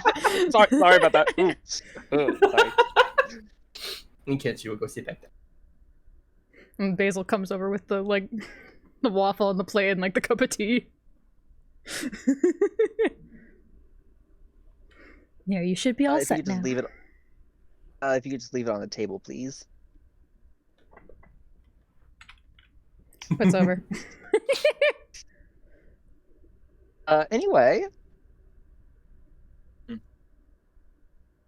Once again, thank you so much for the adventure, and again, call me if you need me. Gorthadak, I'm sure if you need me, you'll be able to find me. I don't even have to question that. You guys look at Gorthadak, and Gorthadak is not looking directly at Brenham. He's like kind of looking past, and he goes, "I'll keep in contact. Don't worry." Hey, keep a spot at the bar for me if that's fine. I mean, I'll still be around, but you know. If you need any extra coin, just come and play, and don't fuck up the vibes. You would think I would try to.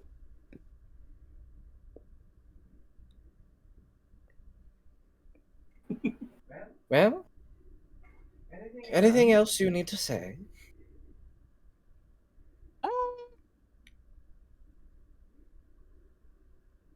Nope, I think that's everything. And with that, peace, bitches. And he tips his hat and then disappears. Well, damn. Just Oh.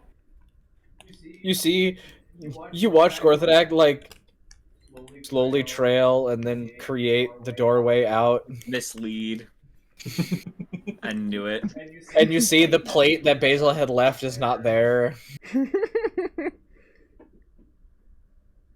And he just like close the exit. Goes, well, that was a fun trick. Anyway, and he stands back up and goes, "Well, you know how and where to contact me. I will forever and always be within my tower of shit. I am going to write that down. That's what it's called now. Rather crude. Tower of too much magical bullshit. Scarlet, do not call it that. All right, Tower of magic shit. No. Tower of Magic. That's all you need to say. Okay. If you want to say it when you're home, you can. When you're here, you can. Just not anywhere else. Just yes. Shit. Tower of magic. Shit. Tower of magic. Gorthadek hands you he hands you this like small wooden carved statue that just looks like a very rough outline of a person. He goes, just hold on to that if you're all going to leave together. Once the goblinoid wakes up, I will be able to use that to send her straight to you. Appreciated. I'm partially afraid for her health, for her being asleep this long, but I took a look at some of the items she held. I've never had a 5-hour energy before. Until a while ago. Oh god. I would not recommend. That's why I went a little crazy with your armor, Yonka. Gorthadek, do not tell me you... I was curious. It's unlimited. It's not like it's going to run out. Do not just drink any random liquid off of a stranger. Okay, don't act like I didn't run it through my test to make sure it was safe to ingest. I made sure I wouldn't die immediately. You should have at least waited for her to wake up to tell you the contents. I would, but curiosity got the best of me, and I was a little bored at night. I ran the test to make sure it was safe to ingest. It's barely safe to ingest. It's really riding that line. It's borderline unsafe. Like, it's essentially just liquid Adderall. I would not recommend it. What is Adderall? Don't worry about it. Then I won't.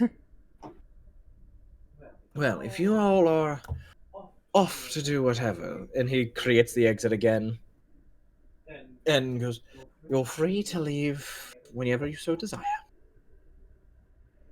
Any questions that you may have, I am right here.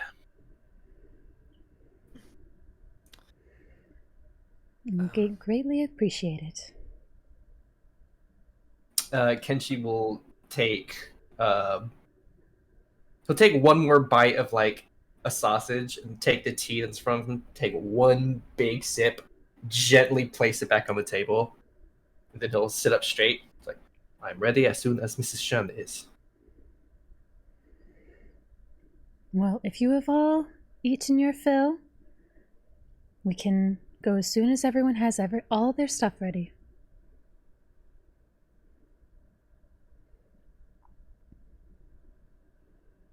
All right. Everybody grabs their things. Kenshi and Reed letting Zinc stay passed out, and like you could partially hear just heavy ass snoring, just through the door. It's like she's fine. And it's also confusing because you watched a Gorthadek cast silence, and yet you still hear it.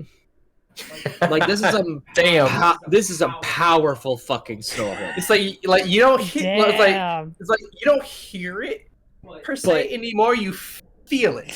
Feel it. The reverberations through the ground is giving the noise. But you exit through the doorway once everybody is ready and find yourselves back into the. I say back. For the first time for you, Kenshi, a large. Oh my God, Socks is currently on crack. Yeah, he's I just see going him crazy. bugging the fuck around over here. Oh, he's got zoomies. Yes. He's got the big eyes. Yeah, he's got the eyes of dumbassery for orange. Are his ears airplane mode? Partially. Partially? Oh yeah, he got zoomies. He'll be like kind of see he'll him. like he'll be sitting somewhere and then There he goes. There he goes. Holy moly. Oh, you can see him right there. The creature. What him doing? Him loafing. Loaf. What a Red boy. loaf. Oh. Oh, oh.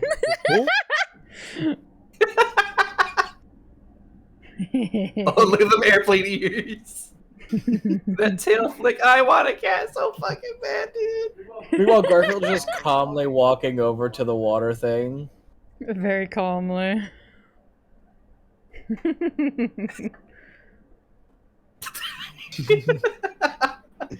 Hold on, I want to see. Whoa.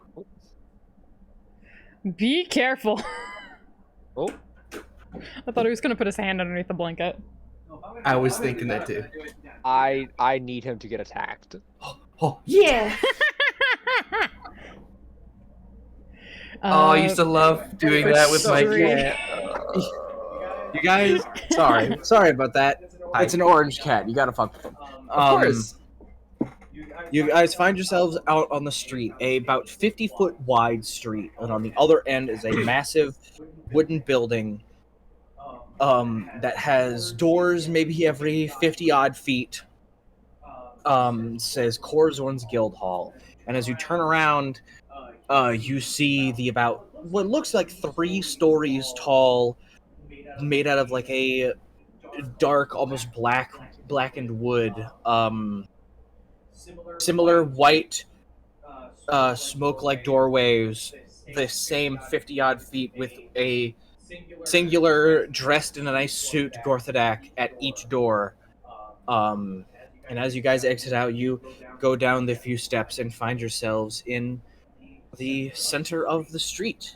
We will take a quick break there for any restroom breaks or things that needed any quick snacks.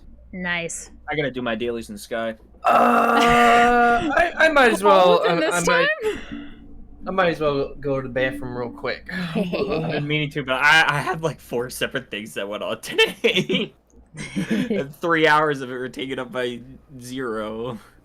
I love Zero with all my heart, though. I had so much fun in there earlier with you guys. Oh, I had a blast, but That I was like so checked the time fun. and it's 3 hours later, and I had to do an album review, and then I also had to eat food. Oh. Oh my goodness. Yeah, I had so much like set up for today because like this morning I was only working on like the animation for like the majority of like this morning, and then after that, like right after that, I jumped on VR with you guys, and then right after that as well, I hopped on to Genshin Impact with my sister, and we did that for a couple hours, and then once we finished, I was just like, I need sustenance. There was a lot.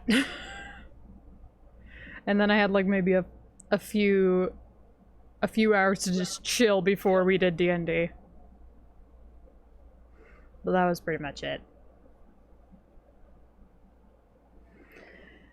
But I wasn't able to do the dailies yesterday, and now I'm hopefully I have enough time to do it before bed tonight. I'm on that grind already. I need both that and then also like Infinity Nikki. Because I have some codes to redeem.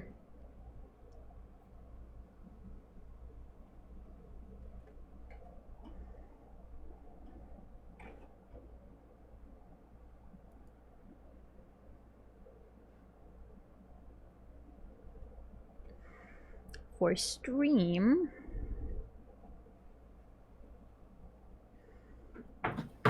And for those watching the stream, I did put the Basil picture up so you guys can enjoy the fun Basil picture.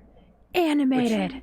Wow! Trent, I don't mean to keep bothering you about this, because I know we were we're also still trying to figure out the Gorthadak slight power. still trying to balance things. And I remember before, like, having the idea of, like, somebody trying to cast silence and it, like, Gorthek subverting it. I had something that we might be able to do, but I also don't want to lose. I have too many cool things that I can do with what I already have, like the main one we already had. So this is entirely just a secondary, like. It would be so awesome. Yes, it would be so awesome. It would be so cool. And it's likely you'll probably forget about it. I won't forget about it. There's already I had multiple the idea- things that I'm just remembering that I can do with Basil.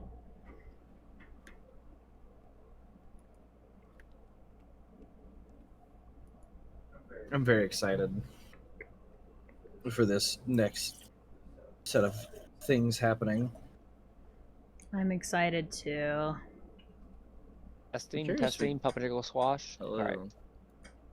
Pumpernickel squash. You heard me. David's next character is going to be, if any. Yeah, I'm No, he's just assuming. living forever. Yeah. I mean, it wouldn't be the first time I've had it happen. So.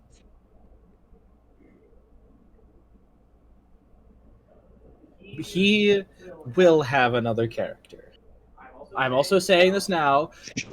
There is not going to be any more character switches.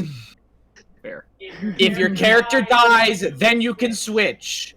I mean, Otherwise, it's not happening. Character headlong into danger. I Got still it. have like Nox and Ken off doing whatever they're doing. Yes. I still But want to you're not- know what the fuck they're doing though. And we'll have a separate micro session later for that. I'm very curious. Cause I am like, I was kind of sad because I wanted to know what the fuck, like how that conversation went with like John, Kent, and Nox with his son, you know? With Yeah. Alistair, Yeah, with Alistair. I plan on having a mini session for that. Okay, that's good to know. Cause I was like, what? We don't get to do that? I was so sad for a moment. Oh yeah, no, there's going to be. I just would rather not like have the time of everybody else. Oh yeah, that's understandable. Absolutely. Oh no, right. Oh, no. I forgot. No, I was like, no, the season reset. All my candles went to nothing. I just spent all my candles on something, right? Is the season done? The season's coming to a close, I think, in like 2 or 3 days. It's good to know. So what's everything I've that's been- going to be going away then? Do you know? Don't know. Oh, This is no. my first ever season change. Everything, the whole game is going to change. It's going to become an FPS. I hope the The next season is going to be a comp, and next season is going to be a combo fighter. I hope the flower, like the fucking flower capes are still available because I still would really. I think that's a wanna different have event. them. That's a little Prince event. Okay. Because I really want one of those. They are very nice. Whatever I can get my hands on. Your turn. Hi, Austin. Hi. Right, I'm little Bab. I haven't gotten all of the Children of Light here. Little Bab. Bye-bye. Babby. Yeah. Excited to see how you use that hour of inspiration. Yep. I was just waiting for you to go. So am I. I have an idea already. Mm. Interesting.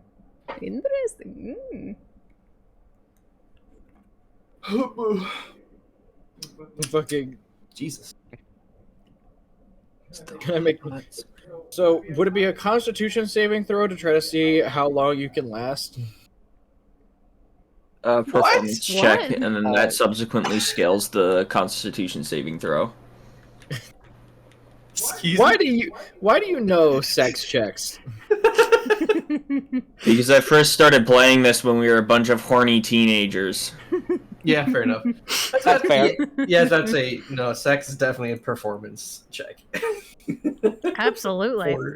And then also, us being the autistic motherfuckers we are, had an in-depth discussion on how the performance check would subsequently affect the Constitution saving throw. Beautiful. As it should be. As I'm not gonna say God didn't intend for any of this shit to happen. No. God has left the chat a while ago. Oh, why? If God intended for this, then we don't know what the fuck God's problem is. Way further from God's light. Oh well. There was a child of the light. Oh well. Oh well, too bad. Oh, so well. sad. Oopsie doopsie. No, oopsie daisy. No, she's in Daisy, chat. you say? Yeah. I need to. That's hold on, Kate. me. I need to. Jesus Christ! I keep looking at the flag that you have in the background, Austin, and all I can think of is the like comic strip was like, oh, nice flag. What sexuality flag is that? Nice pride flag. Flag, and That's it's the Irish flag. yeah. Oh, yeah. I forgot about that. My Well, sexuality you're not wrong. is Irish. Honestly, fair. My personal favorite thing that I've started to hit people with is, don't turn your car on tomorrow. It's kind of menacing. It's because the Irish Republic Army are known for rigging car bombs Yes. to kill people Yes. with bombs. Yes. Fuck? There's a bomb. drink called the It's a Irish bomb. car bomb. Oh, I remember hearing about that. This is our culture. We hate the British and we're brutal. It was. This is our culture. This is made at a bomb factory. It's a bomb. Dude, I have a fucking file. I have to see if I can find the file again. But it is a 2-second long video. And it is called, quote, Ireland.mp4. And it's a dude getting into his car. He starts it, and it is one frame of an explosion.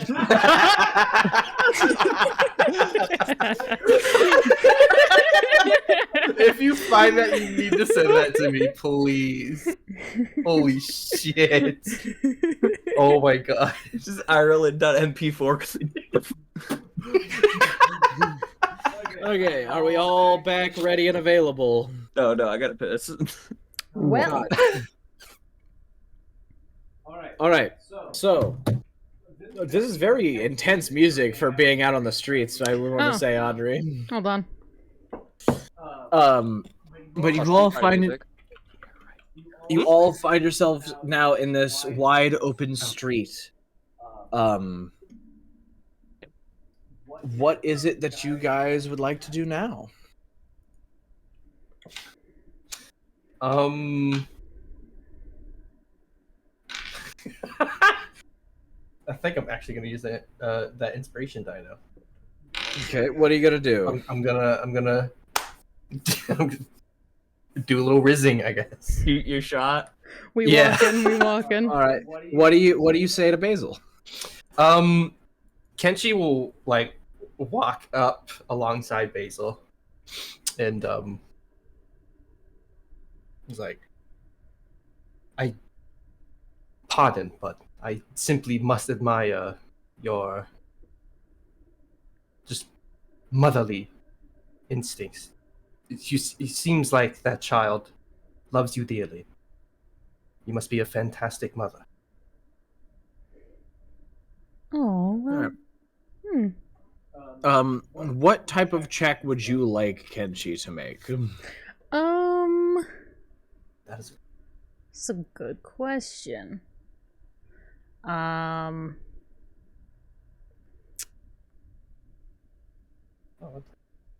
would work well for this? Possibly performance? Or maybe it would just be charisma. Okay, so just make a flat charisma check.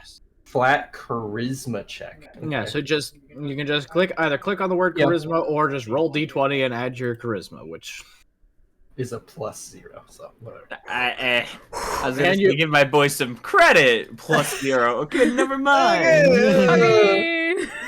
I mean, when you also have the inspiration die. That I do. So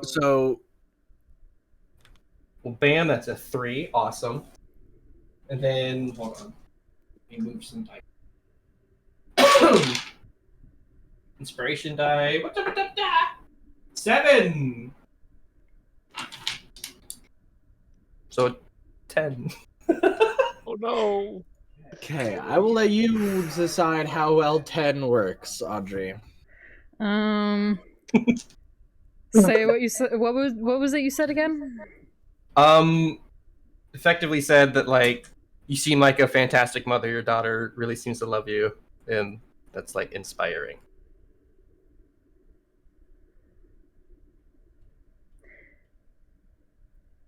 Well, I appreciate your courteous words, Kenji. Just continues walking. I knew it. Yeah, just like thanks. Appreciate It's it. the one fucking. Yeah. Just yeah, cool. I give you a star. You get a gold star. Good job, champ. Kenshi will it's like do it like a bow, then just like slow his pace down a bit so that he trails behind a bit again. Like, I tried. Dang. So where is it you're heading? Are you heading to the prison to find the Black Dragonborn? Are you heading to Trueville? I'm heading east to Trueville first. Like, that's the direction I start walking in. Well, because Trueville is, you would know this, Trueville is the closest city, to Main City. You are near the front of Main City, so it's going to take you probably about a total of 10 hours to get to Trueville. Okay. Like 10 to 14 hours to get from where you are to Trueville. And To go through the city and across the plateau to get to Trueville. And how long would it take to get to where the Dragonborn is? The prison is kept nearby, like, it's kept nearby and close to the industrial district, mainly because there is some people who do manual labor to try to lighten their sentence, as well as the industrial district has a lot more guard presence, simply for the fact of, it has more guard presence simply for the fact to make sure trade goes well, people aren't causing a ruckus, and even not just amongst the guards, all of the workers also carry either some sort of weapon and are actively working in some capacity and are also very capable. So they decided to make the prison within the industrialized district, so if a prisoner was to try something, then they're not going to get far. Like, oh, I'm going to rob the place that's building swords. That's like trying to rob a gun store. Like, it's not going to go very well. And so it might only take you about an hour, I'd say, maybe a little less from where you are to get to the prison. Then I think I'd probably hit there first and then head over to Trueville afterward if we don't really get much information. Okay. Does everybody else follow? Yes. All right. You all make your way past Corzorn's Guild Hall. You walk towards the end and turn right, heading towards the industrialization area. Buildings start to leave from housing size and more into warehouse size. Carts of materials traveling through. Some people carrying weapons back down to go towards the commercialized district. Either weapons, armor, potions, many different varieties, with either raw materials traveling between buildings or finished products heading out of the area.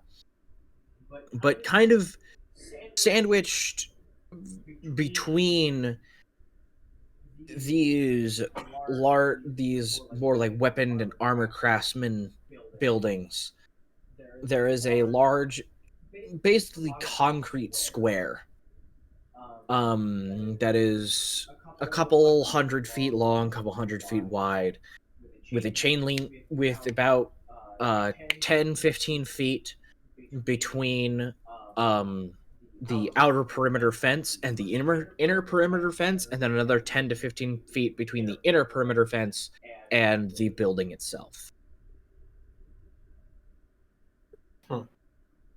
Damn.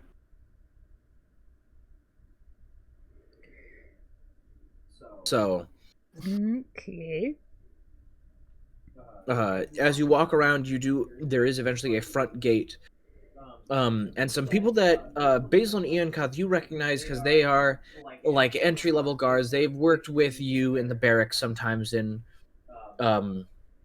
like thwarting certain people, solving certain missions.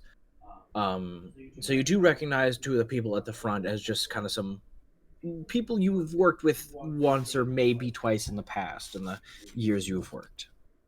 Would I know them by name? Probably not by name, because the times you have worked with them, it's been within large groups. Where it's been more about like using numbers to overwhelm so that there has been no chance at violence, and so they've just been people to pad up the numbers. They're skilled. They're still skilled in their own right. That's why they're guarding the prison, but they aren't known exactly for their middle of the battle prowess. Could I try to recall their names? Make a history check. I'm trying to be polite here. God, please. Say, hey, good to see you again, dude.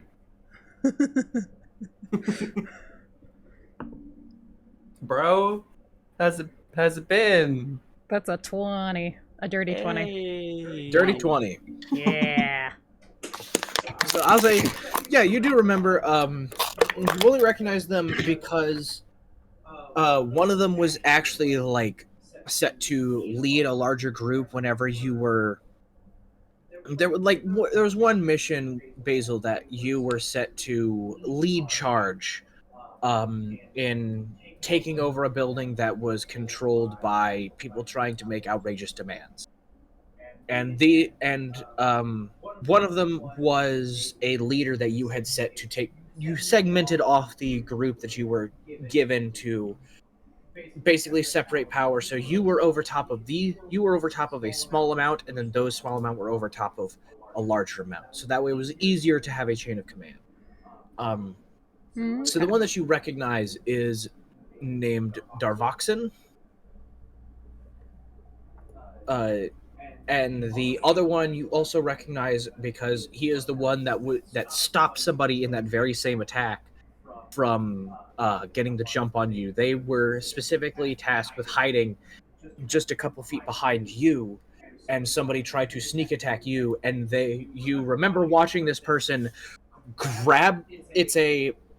The person, Darvoxian, is this half-elven man, and the other is a Goliath, who you remember in this attempted sneak attack, the sword was coming down, and before the sword could swing against you, they were grabbed at the back of the neck and thrown into the wall before the sword had time to swing an extra inch, stopping the sneak attack. And the Goliath being given the nickname Mountain. You're not entirely sure because he was the tallest head of everybody, yet somehow always the one that was hardest to see because he was the sneakiest. So everybody just called him Mountain, and you know the leader is Darvoxia. Alright. Mountain. What's up? Basil, like, strides towards them and... Darvoxen! Mountain, how are you both doing? Darvoxen goes, "Oh, Miss Basil, it's been a while. I'm so glad to see you all right." And Mountain goes, "Monsieur," and like opens arms up for like a hug. Oh, she absolutely gives him a hug. Gives you a big hug, and they're like a foot taller than you. Just goes, "Oh, it's great to see you. Are you still staying safe?" Oh, yes, thank you so much. Oh, Jellyfish Gaming, thank you for the raid. Hey, welcome. How are you doing? I hope you're having a good day. We're doing D&D. Sibling. I'm glad you're staying safe, Miss Shern. I'm so glad that you're doing all right as well. Direxin goes, what's the occasion? What has you and your group seems to come by? Is there somebody you need? Oh, yes. I recently had one of my premonitions, you know, and... Yes? Yes, so I required knowledge about, a very specific place, and we believe that there is a dragonborn that is being kept here that was, a part of one of the recent bouts that we were dealing with before. If you recall, was it the one at the strip club? Yes. The one at the specific club. Oh, that brothel. The Yes. The gentleman's I don't need to be reminded of it. The one that had their goons steal a child in broad daylight, if I remember correctly? Yes. Vile creatures, really. Yes. Give us just a moment. We'd be more than happy to acquire them and give them the ability for questioning for you. Would you like a separate room? Would you like a plane of glass and brick and mortar between you two? Whatever you are willing to acquire for us, definitely whatever would be the easiest for, talking with them. Without having to, of course, be in any kind of danger would be the best. I'm sure you'd be able to get us something nice. I trust your judgment. I will, I looks to Mountain and goes, how about this? I will set you up a, room to where you can have however many with inside. You will be within direct contact, able to touch, they will be able to touch back, but I will have Mountain standing directly behind. Oh, I would greatly appreciate that.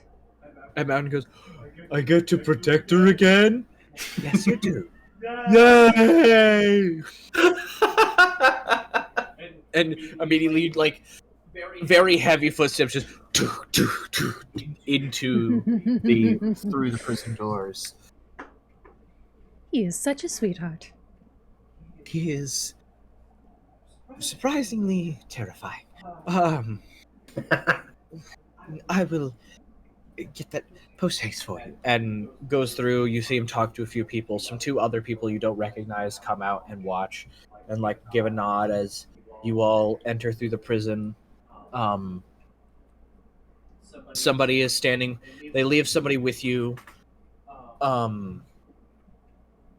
until eventually Vexen comes back and goes, right, the waiting room should be ready. If there's anything that is needed, I'll be right outside the door. And looks to the other guard, goes, show them directly to meeting room 7B.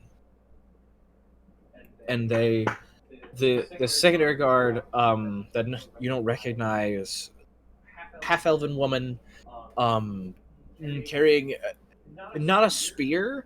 She's not carrying a weapon, but you look and her arm have these massive gauntlets that have like almost extended knuckles. And like you're not sure what type of metal that these gauntlets are made of, but they look heavy. And she walks you guys through the corridors until eventually bringing you to this room.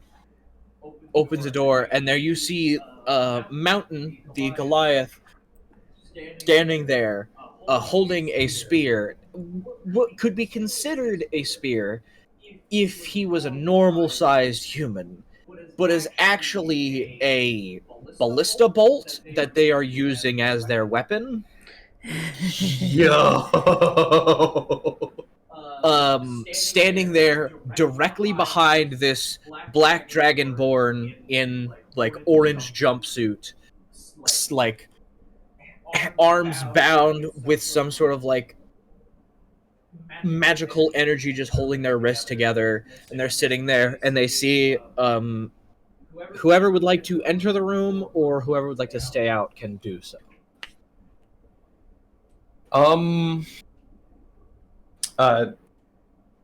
Kenshi will, well, I guess before entering the room, Kenshi will walk up to Basil. And, I may not know much about this black dragonborn, but how dangerous exactly is he? If I remember, isn't he just like a thug? Really? He was the leader of some sort of underground business dealings, and he seemed kind of threatening because he pulled 30 people into the room, but then also in that same fight a metal door slammed him into the face and then had his gravity multiplied and slammed him into the ground. And Was he the leader? Rez did kind of spaghettify a road. And then a large group of people was spaghettified. Yes. Oh, you ever heard the spell delightful. gravity fissure? No, that sounds fucking awesome, though. Yes. Who can learn it? Hold on, I can. Yo. Fissure 5e. Gravity Fissure 5e. 6th level Dunamancy, only on Wizard. You manifest a ravine of gravitational energy in a line originating from you, 100 feet long, 5 feet wide. Each creature in that line makes a con save, taking 8d8 force damage on a failed save, or half as much on a successful one. Each creature within 10 feet of the line, but not in it, must make a Constitution saving throw or take 8d8 force damage and be pulled towards the line until the creature is in its area.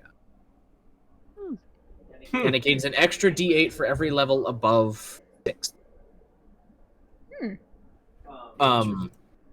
Okay. Yes, so you... God damn. You recognize him of being hit with a door and then slammed into the ground. So you imagine with his arms tied and him visibly constantly looking over his shoulder at Mountain that is currently dagger staring at him. This like 8.5 foot tall Goliath holding just a ballista bolt as a spear is just staring daggers, and he's just looking back and sees you guys enter and goes, well. Oh, I didn't answer, because Kenshi was asking me specifically, like, where Right. this guy's place was. Mm-hmm. He's definitely not all that threatening, if I'm being completely honest. But he was ordering around quite a few thugs, in the ring that he was a part of. Kenshi will like kind of lean around like the edge of the door and like see the Goliath standing there with a fucking ballista bolt in his hands. Like, You see that, and he sees you, and he like gives a tiny complete energy shift, like happy jolly slight wave, and then immediately back to complete death stares at this guy. I imagine whenever we look around the door, it's just all the heads like poking out, like looking around the corner. but he sees that happening. He's like, well, regardless, would you like either of us in the room with you, or do you feel that? And then he like kind of gestures at the Goliath, like that would be enough. I would appreciate any kind of backup if you feel like you'll be able to provide some helpful input. Of course. I will follow you into the room. Does anyone else wish to join? You and Kathri, do you want to enter the room as well? I will observe for the time being. All right. I'm not really sure what's going on right now. You entered a prison to question somebody who might know where Basil's children are. And they are currently in an orange jumpsuit with a Goliath staring them down in the separate room. And so we're wondering if you want to be in the same room while the questioning is happening, or if you just want to stand outside. I feel like this would be outside the purview of Reed. Okay. So Kenshi and Basil enter the room. Well, the other two stand outside. Dragon goes, well, it's a pleasure to see you guys again. What's the occasion? Do I get a lighter sentence? What's happening? Not exactly. We only came here to ask you a few questions. Kenshi kind of like steps to the left of Basil and just rests his left hand just on the hilt of his katana, just kind of staring at the Dragonborn. Just like looks at you, looks at the Goliath, looks at Basil. I'd be happy to answer. Wonderful. What did Gorthadak exactly say about what this guy might know some things about? It's not exactly you, or just that it was like it's more about taking children. He at least seemed to be in the business of human trafficking. So you kind of put together that this guy might know other people to deal with and talk to in order to find better information of where your son or daughter, whichever one may be.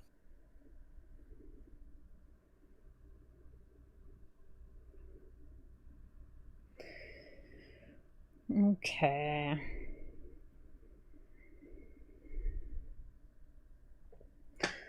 Well, with how your business was run, I was curious if you could possibly give us some intel about where else you were taking these children you were taking hostage before.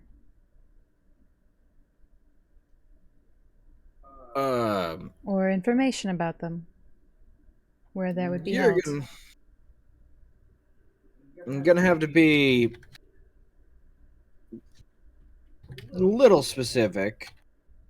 I mean, I moved a lot of people around for coin, but I can't tell you specifics if I don't know specifics.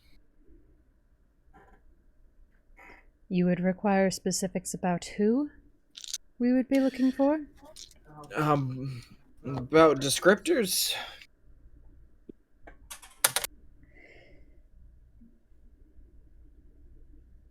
I suppose I can provide those. I can't really help you find somebody if I don't know what they look like. Well, I'm looking for 2 girls and 2 boys. One is a sheepkin and one is an elf of the females. And the males are a goatkin and a human. He thinks back for a second and goes,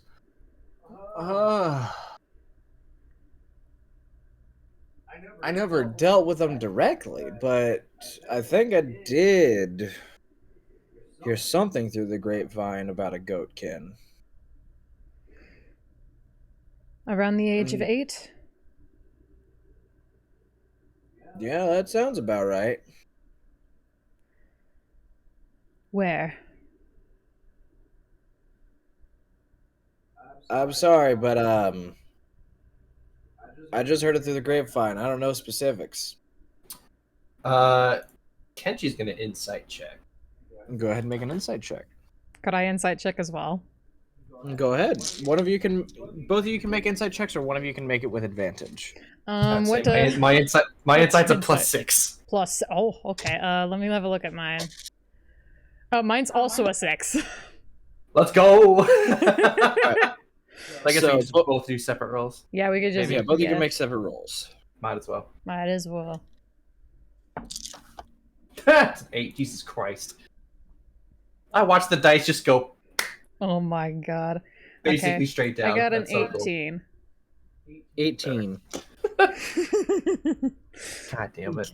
Kenshi, it's your first time interacting with him and people of this kind, so you're not sure in what way how you should read the face, so you're having difficulty. Fair enough. Basil, however, you can tell he knows more than he's letting on. He's trying to feign ignorance here.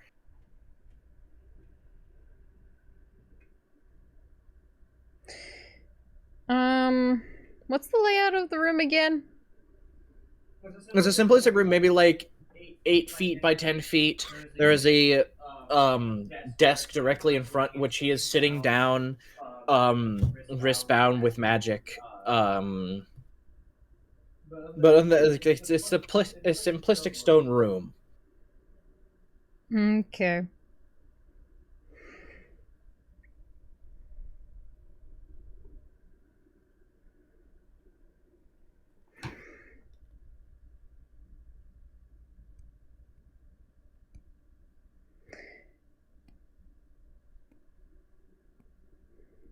Basil, like, glides and approaches to the desk.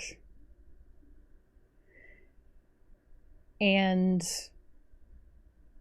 like, kind of, like, walks to the side of him. And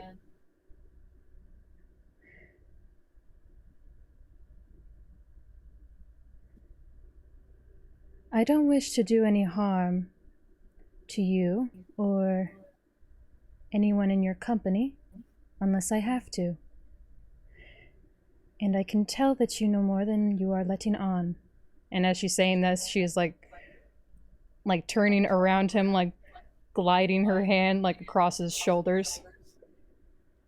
And I would prefer to not have to resort to other matters in order to get this information. We can handle this gently, or you can tell me the information I require. Make an intimidation check for me. I will say you also gain advantage because you also have just the constant threatening aura of Mountain behind him. All right. And a bird of prey just staring at him. Yeah.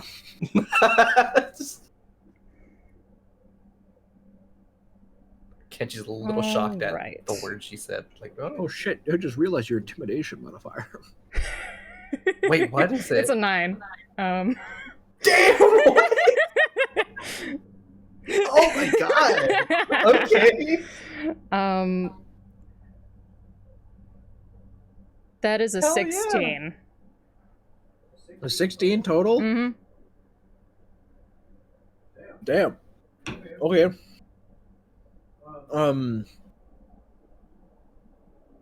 Still, he's like, right?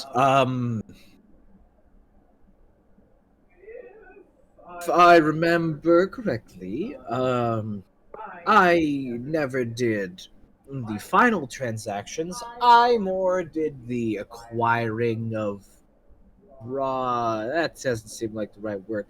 I acquired, and then I sold to somebody who would find the final bidder. So, the person that I would give all that I acquired, his name is Inthar. Write that down, write that down! Inthar, you said? Inthar, yes. He, I deliver to his warehouses. I don't deliver to him directly. I do not know where he is. and he may have moved recently, as he does that a lot. Could I insight check that? Go for it.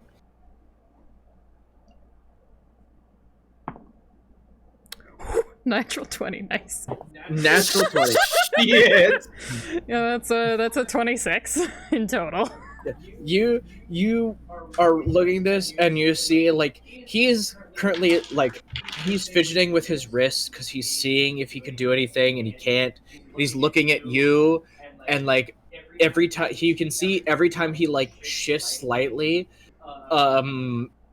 Mountain just tenses their hand even tighter, and the wood around this ballista bolt is straining against his grip, and he's just like he is like slinking down and just trying. And so far as you can tell, he is not lying. He is scared for his life right now. Good. Okay. Well, I appreciate your cooperation. And of course, if there's anything else you feel like that would be helpful to me in this current situation, I would greatly appreciate it. Make a persuasion check for me.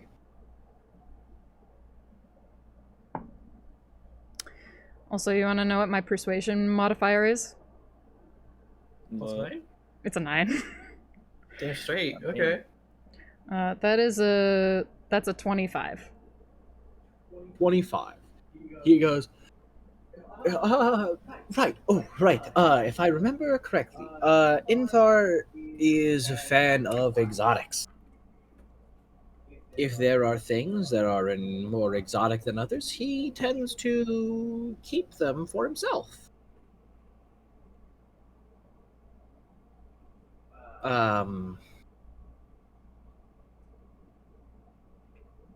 And goatkin are seen rarely, so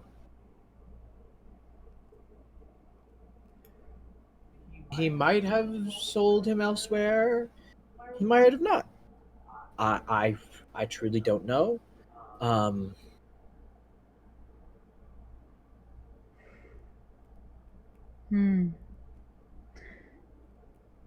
Well, that is definitely quite helpful.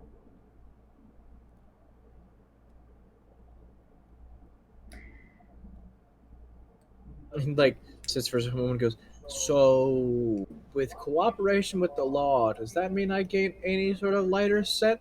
And right as he said that, Mountain goes, no.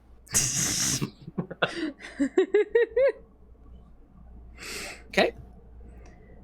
And you sure you don't know any locations as to where any of your little friends might be?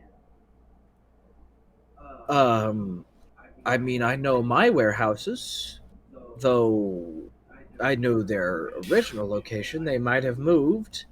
I don't hold on to things for long. And as I said, Inthar is a separate businessman. I don't know where he keeps his things, and I don't know where he stays. And even if I did, he moves around. That's for those in a closer circle.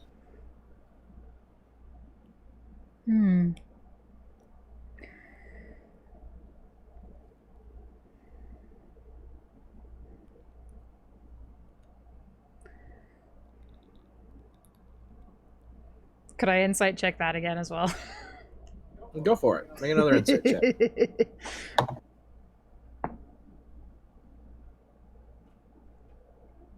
Just insight checking everything this guy frickin' says.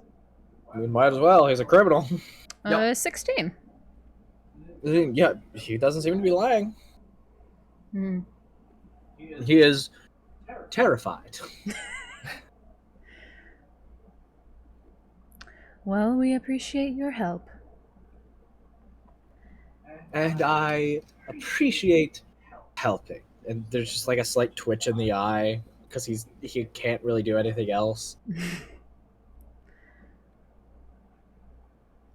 And of course, if any of this information is false, I suppose you'll expect another visit from me quite soon. I pray that his name hasn't changed. It's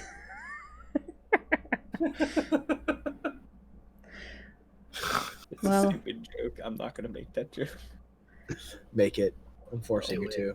Make the joke. No, you told day in hell. Do it. Well, guess what? It's freezing over right now. Tell me the goddamn joke. It goes to the grave with me. Okay. Damn. The more you double down, the more I'm gonna triple down my brother in Christ. Okay, don't say it. Okay? I'm like, I know he Can't he reverse means psychology. it. Don't work on me, bro. I know No, he don't means go on my it. ground. Don't you dare goddamn say it. I I'll swear to never God. get the fucking commission information out of him. Never. Not a fucking It'll never bitch. happen. I handed her No. $60 because I find it $60 really, really funny. This is honestly He's doing it for the bit. One of these days, I'm just going to, without explanation, drop the commission details. I swear to God. I swear. Oh, hey, by the way, it's this is that. And it's like, it's like 10 years from now. right, yeah. It's a few years from now, like well after both campaigns are in end. I just love the idea of like you both lose contact with each other, like separate ways. Life happens, like we don't talk to each other for years, and then it's just suddenly commission details. Oh, right, before I forget. Yeah.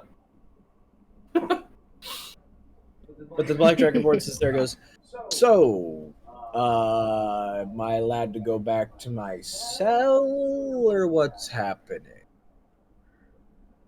If you could at least list out the previous locations as to where your groups had moved around before, or where you had seen Inthar before, I would appreciate that very greatly. Am I allowed to just tell you Inthar's locations? Because that's probably going to help you more than knowing where I've done business. Sure. He tells you 3 separate locations of which Inthar supposedly used to live. Alright.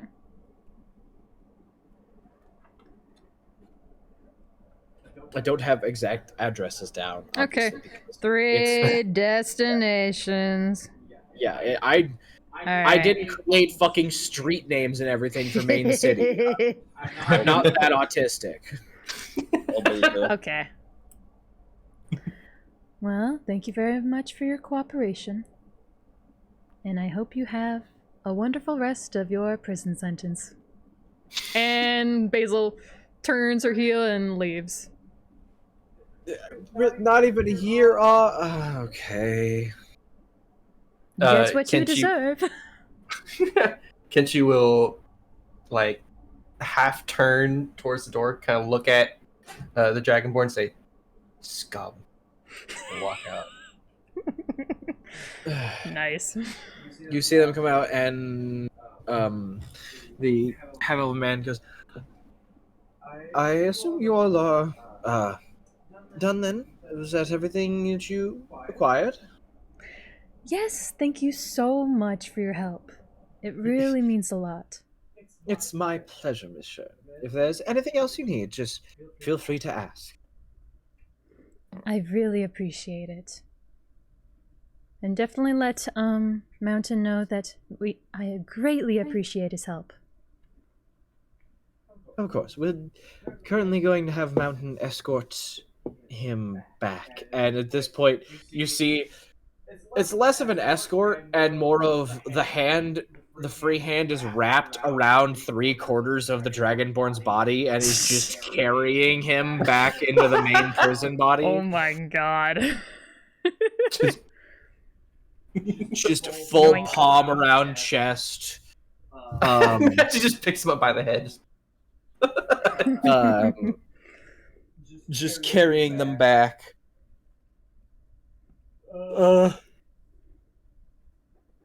But eventually, they lead you back out of the prison and go, well, again, if any more information is needed, and if we need to prod even harder than you were able to get through, just let us know. I'm sure Mountain would be more than happy to assist in any way. Yes, I appreciate it very, very much. This will really help.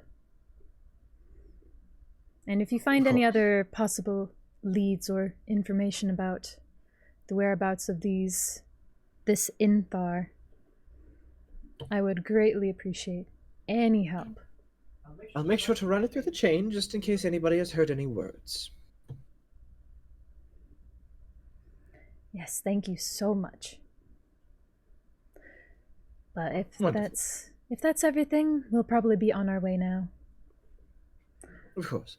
Have a very lovely day, Miss Shern. And you as well. And company. To you as well. As you head back out of the industrialized district, start heading into the higher end district, the housing district where houses have larger yards and are more extravagant and elegant. Where houses stop becoming houses and start becoming more mansions. You make your way up to the closest and first of the three destinations. A massive redwood house with golden yellow exterior supports and filigrees all on the outside. Currently empty, and we will end our session there. Nice. Nice. Nice. I have so much Yay. information just written down on one page. This will be very helpful.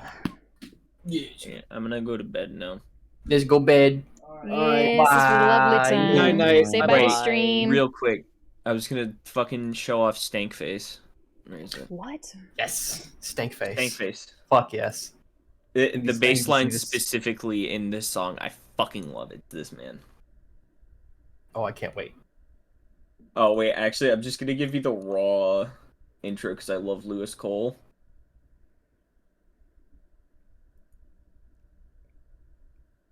The mannequin legs.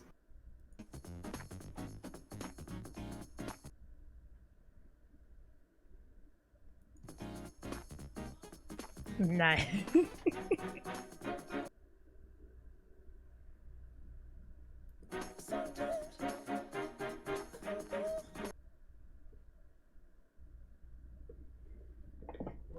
A beekeeper outfit. You're right.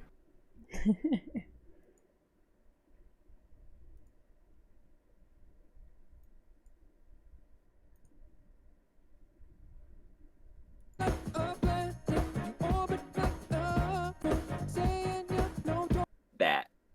Mhm. That man was experiencing Stank Face in real time. Yeah, look at them. Ooh.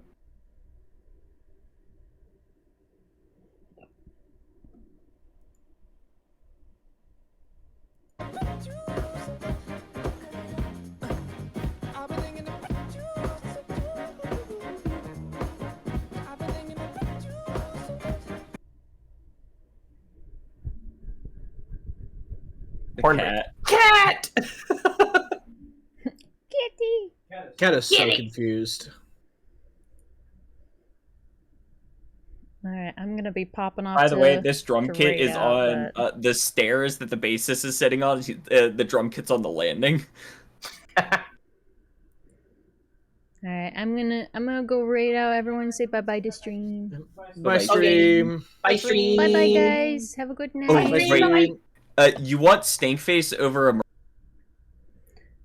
Alrighty, everyone, thank you so much for joining us today for D&D. I hope you had a wonderful time, and yeah, I hope everyone has a good day. I'm gonna see if we can raid out to someone before we finish up completely, to spread around the love, of course. So let's have a look-see at who we could raid to that is available. Komori is playing Crab Champions. Okay, we're gonna raid out to him. He's a cool fella. But yes, go give him lots and lots of love, okay? Thank you so much again, Jellyfish Gaming, for the raid. I really appreciate it. I hope you have a very good night. And make sure to give Komori some love before you head out for good, alright? If you do end up leaving completely, at least. But either way, I hope you have a wonderful morning, afternoon, evening, whatever time you're in. And I hope everyone has a wonderful rest of their day. Bye-bye! Bye-bye! Like you said, you ready for Snake Face for Roso? Like, can't be that good. The first fucking measure, and I immediately go,